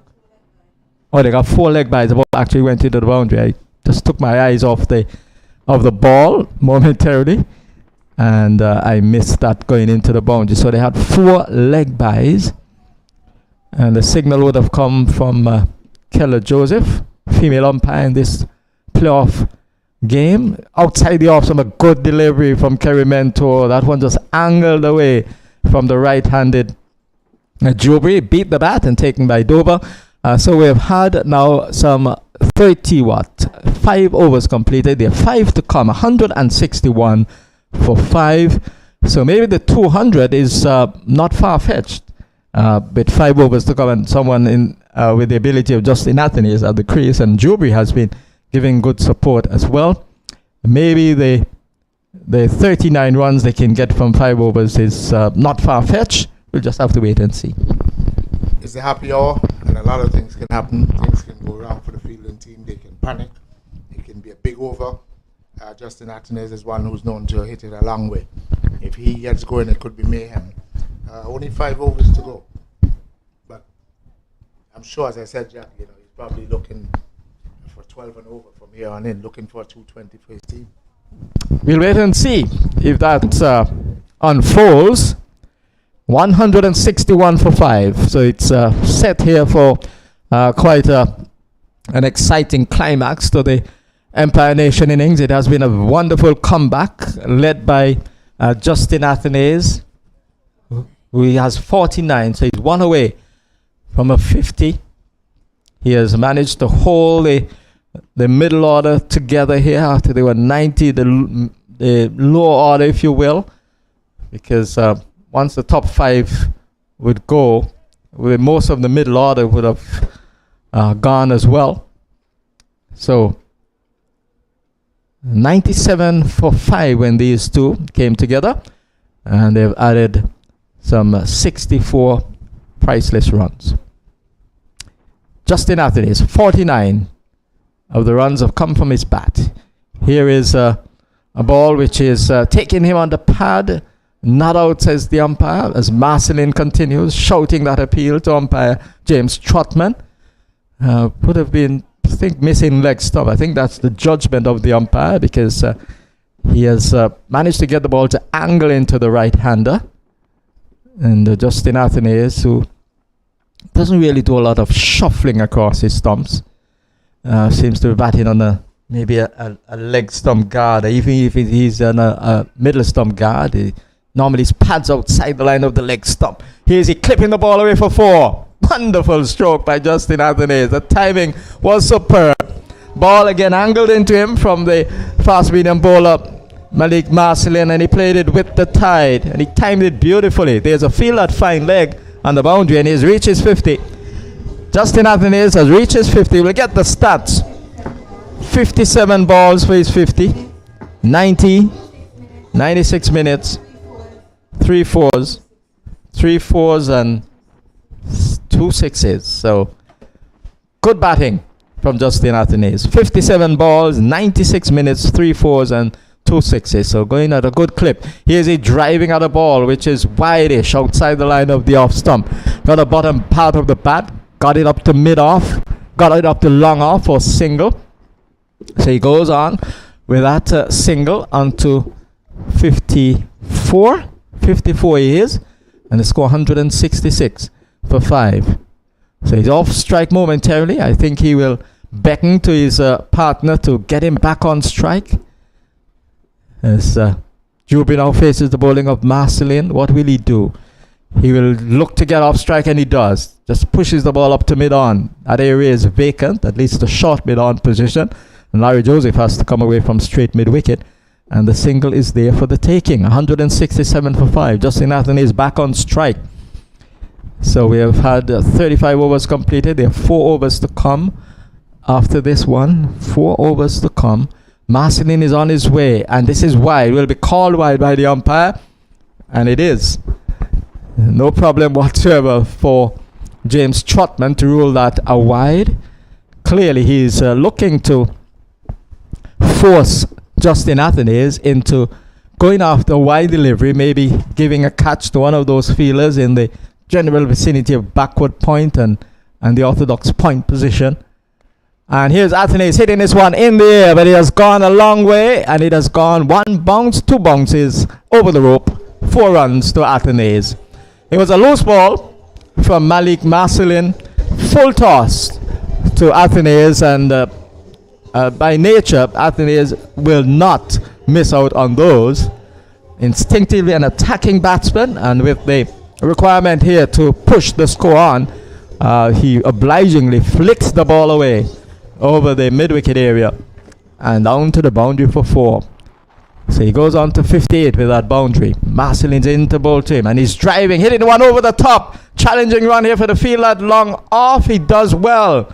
He makes the save, and Athanaze really committed an error, because he should have been looking for the second, or maybe not. Maybe it's not an error. He retains the strike.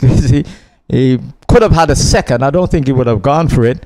So he knows precisely what he was doing. He was looking for the boundary. The boundary did not come, and he settled for the 1 to retain the strike. He has it all calculated, Justin Athanaze. And Zorul Bartley with 4 overs to come, 173. That 220 which you spoke about may not be too far off. Justin Athanaze seems to be picking up the deliveries pretty early, hitting through the line. But he had that full pitch delivery. There was no one at deep mid wicket, and he just flicked it over the deep mid wicket for 4. So he would have picked up about 10, 12 runs in that over. How many runs he got in that over, Christine? Yes. 12, yes. You got your spot on, Zorul. 12 runs in that over. And I remember you saying he would be looking to hit 12 from each over for the remaining number of overs. And he has begun that process. Will he be able to sustain it? Well, the experienced Kerry Mentor, the captain, is with the ball. Brought himself back into the attack. So bowling from the commentary box end, the southern end of the Coolidge Cricket Grounds, the home of Cricket West Indies.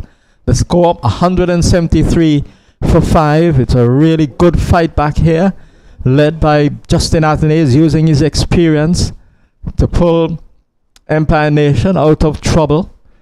They were in danger at 97 for 5 in the 23rd over, but Athanaze and Gary Juby, with this productive partnership, has lifted the score to 173. He's giving himself room and hits it hard back past the bowler.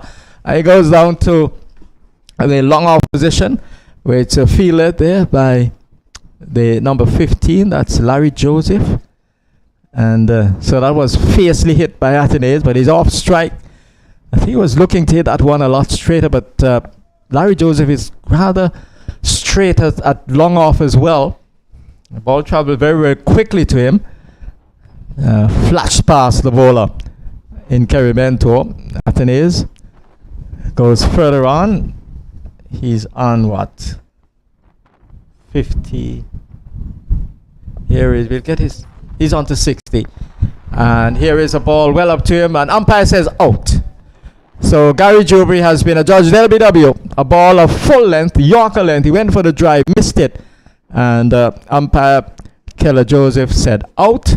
So the partnership has come to an end. A partnership which yielded some 77 runs. Good showing by Jubry. He gave support to Justin Athanaze after Empire were in trouble at 97 for 5 when they came together in the 23rd over. And they've carried the score up to 174. And just trying to get the score for the batsman who has been dismissed.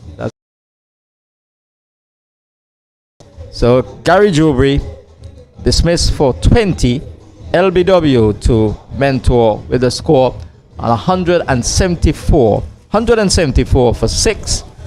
And I'm not sure if this is going to stop Justin Athanaze from going full throttle, because he knows with what 3 overs to come after this one, that it won't really matter. There are 4 wickets in hand, and I think he's going to bat in very much the same way as Zorro Bartley was suggesting, looking to get 12 off each of the remaining overs. It's 12 or more. But certainly, if Olsen picks up wickets, that will certainly slow down the nation's scoring rate. If they can keep just enough strike, that's also another opportunity. So, second delivery, I'm sure Athanaze will just want the new batsman Africa to just pick up a single, get him back on strike, that he can try to create some mayhem here. Linton Africa can hit the ball as well. Former national player, predominantly in the side to bowl leg spin. Left-hander. So I think he's an ambidextrous player. He bowls leg spin, right arm, and he bats left. Oh, he's looking to come off strike here. He has put on considerable weight, I must say, since he made his debut for Antigua many moons ago. Linton Africa. He was looking there to bring Justin Athanaze on strike by just getting a nudge into the onside or on the offside. Athanaze has called him down to have a word, so they've shared something there, and I think it has to do with the running between the wickets. So England in further trouble, 31 for 3 now, and Kyle Mayers has picked up 2 wickets for the West Indies. Ball pushed into the offside, no single for Africa. So Justin Athanaze remains off strike. 174 for 6. 174 for 6. 3 overs to come after this one. We're in the 37 of this 40 overs aside playoff match. Playoff for 3rd place in the ABCA Super 40 ahead of the grand final tomorrow. Africa is driving extravagantly, but the only thing missing that the ball was at his feet when it was all over. He was looking to launch himself into a drive almost on bended knee when he was finished with that stroke, but did not get the timing, did not get anything into that stroke. Here is Mentor into bowl team, and he's just playing defensively into the onside. Ball rolls towards the mid-wicket fielder. The over has come to an end. So at the end of 37 overs, there are 3 to come. Athanaze will be on strike, 174 for 6, and Athanaze has 60 to his name. How many will he finish with? Only time will tell. I don't think he'll be looking for any singles here. 18 deliveries to go. I'm sure he's going to be looking to face as many of those deliveries as possible and just try to put the score as far as possible that he can. Yes, I think 200 he will certainly be hoping that they get up to that, and he will be striving to get up to that. 1, it will be a bigger target to chase, and 2, psychologically, when you're chasing 200 in any limited overs game, especially at this level, they're playing 40 overs, it's always a psychological demand for the team chasing, and so he'll be looking to get up to that 200 run mark. And All Saints Pythons would be very, very concerned at this particular point in time. In their last match, they struggled to get 124, fell short. And now it's a much larger target to go after already. And there's still 3 overs to come. So Marcelin will continue the attack from the far end. And this, I think, is his last over. He's bowled 7 already. So let's look at his figures. 7 overs, 1 maiden. Here's Marcelin as he starts. Comes in, bowls to Athenaeus. Athenaeus hits it in there. He's going to be caught. He's caught. So Athenaeus falls, caught by the fielder at long on. He was looking to hit a 6 there of the bowling of Marcelin. Caught, and he has departed for 60. So he's been caught off Marcelin for 60, and it's 174 for 7. Zoral, there will not be Justin Athenaeus at the end. We may not see the 220, we may not even see the 200, but it has really been a tremendous effort by him, because he has given Empire Nation considerable hope in this match. It runs on the board, certainly, and 174 is no sneeze. They'll probably sneak up to about 190, and that would be a good ask for the All Saints team. But Jack, just with regards to comments you made earlier on, or we would have made earlier on, about the first test match in Antigua. Mm-hmm. It actually started on the 27th of March, not on the 26th. It was the 27th? Today is the 26th. Okay. So it will start on the Sunday. So Sunday should be. Sunday's going to be the 27th? Yeah, it's going to be the 27th. Right. So whatever day that was back then, mm-hmm. It was the 27th of March. 27th of March, not the 26th. Okay. Yeah, so it's still definitely this weekend. I would have been this weekend. Years ago. But Yeah, It's 27th of March. Yes, I was very much there at that test match. I wasn't there, I think, all the days, but I was there. That memorable test, 1981. The first one played at the Antigua Recreation Grounds, the first ever test match hosted in Antigua. So, the new batsman has come out to replace Justin Athenaeus, and that new batsman is Ajari Joseph has come out. So Ajari, it's not Alzari, but Ajari Joseph was come out to join Linton Africa, the brother of Alzari, and he's driving into the offside. And there is no run. Is he from All Saints? He's from All Saints, but he's playing for Empire against All Saints. That's interesting, Zoral Bartley. The brother of Alzari Joseph, Ajari Joseph. He's playing. Yes, Alva Joseph is right. Right. I say interesting because although he's from All Saints, his father is from the Grace Green community, isn't that so? So I think there's where the connection is, yeah. So Alva Joseph would have opened the batting for Antigua, was a very accomplished player, and I've played several times against him at the softball level, not hardball. Here is a delivery outside the off stump, and Ajari Joseph is off the mark as he drives it up towards the extra cover area, and they come back for the second one. The return comes to the keeper's end, and he's back.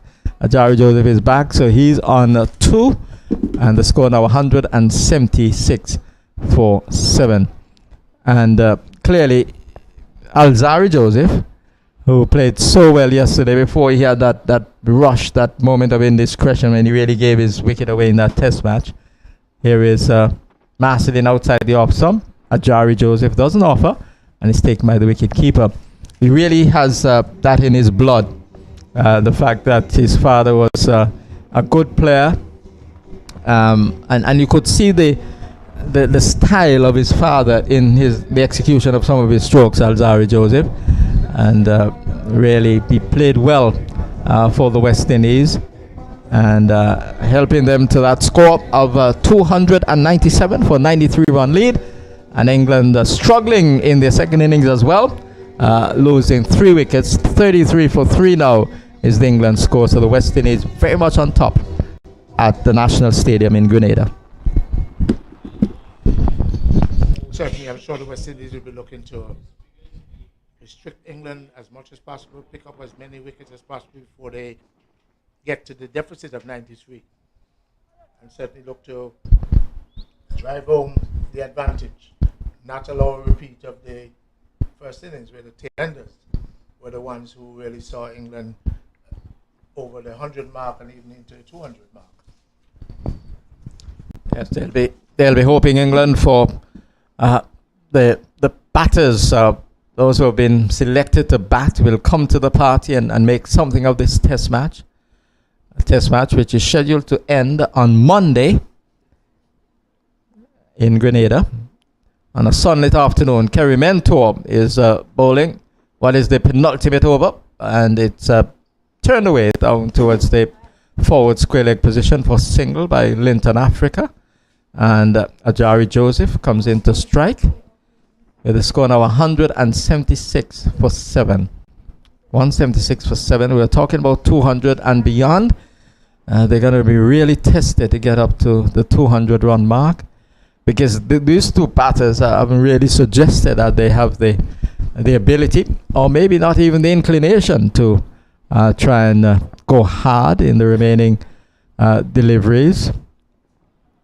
So, and especially against a very fierce competitor like Kerry Mentor, who's in, and Ajari Joseph is looking for a single. He's not on. Plays it straight to square leg. Has to scurry back into his crease. Ball going to the fielder at that square leg position. So it remains at 176 for 7. And how the game can change quickly. Joel Bartley, we were talking about 200 and 200 and more. But now they're going to be hard pressed to get up to that mark because wickets fall. We were speculating. Yes, yes. This is very much the reality.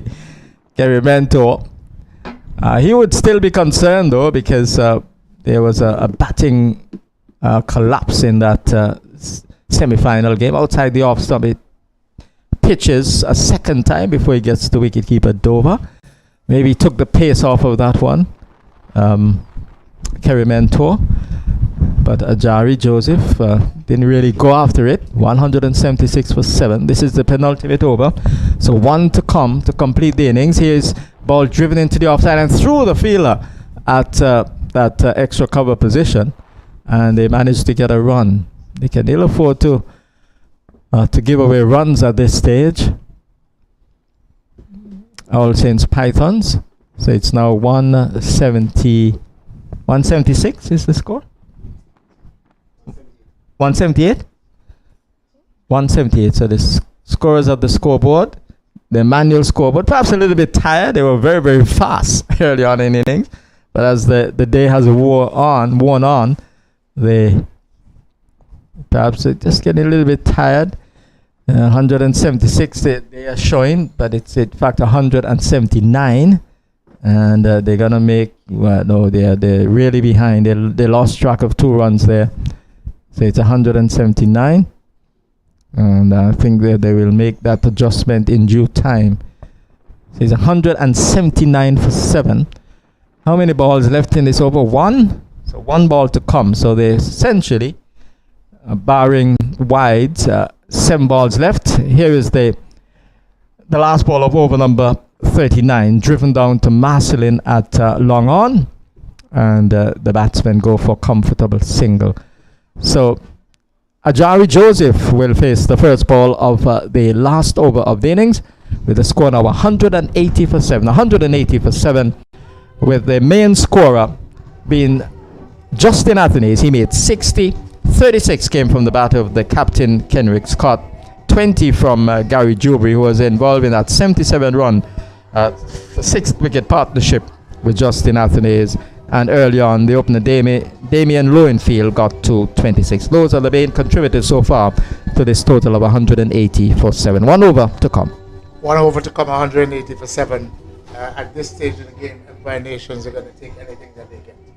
With 3 wickets to go, they just have to go for it in this over, see how far they can push it, see what target they can set, and then come out and defend that target.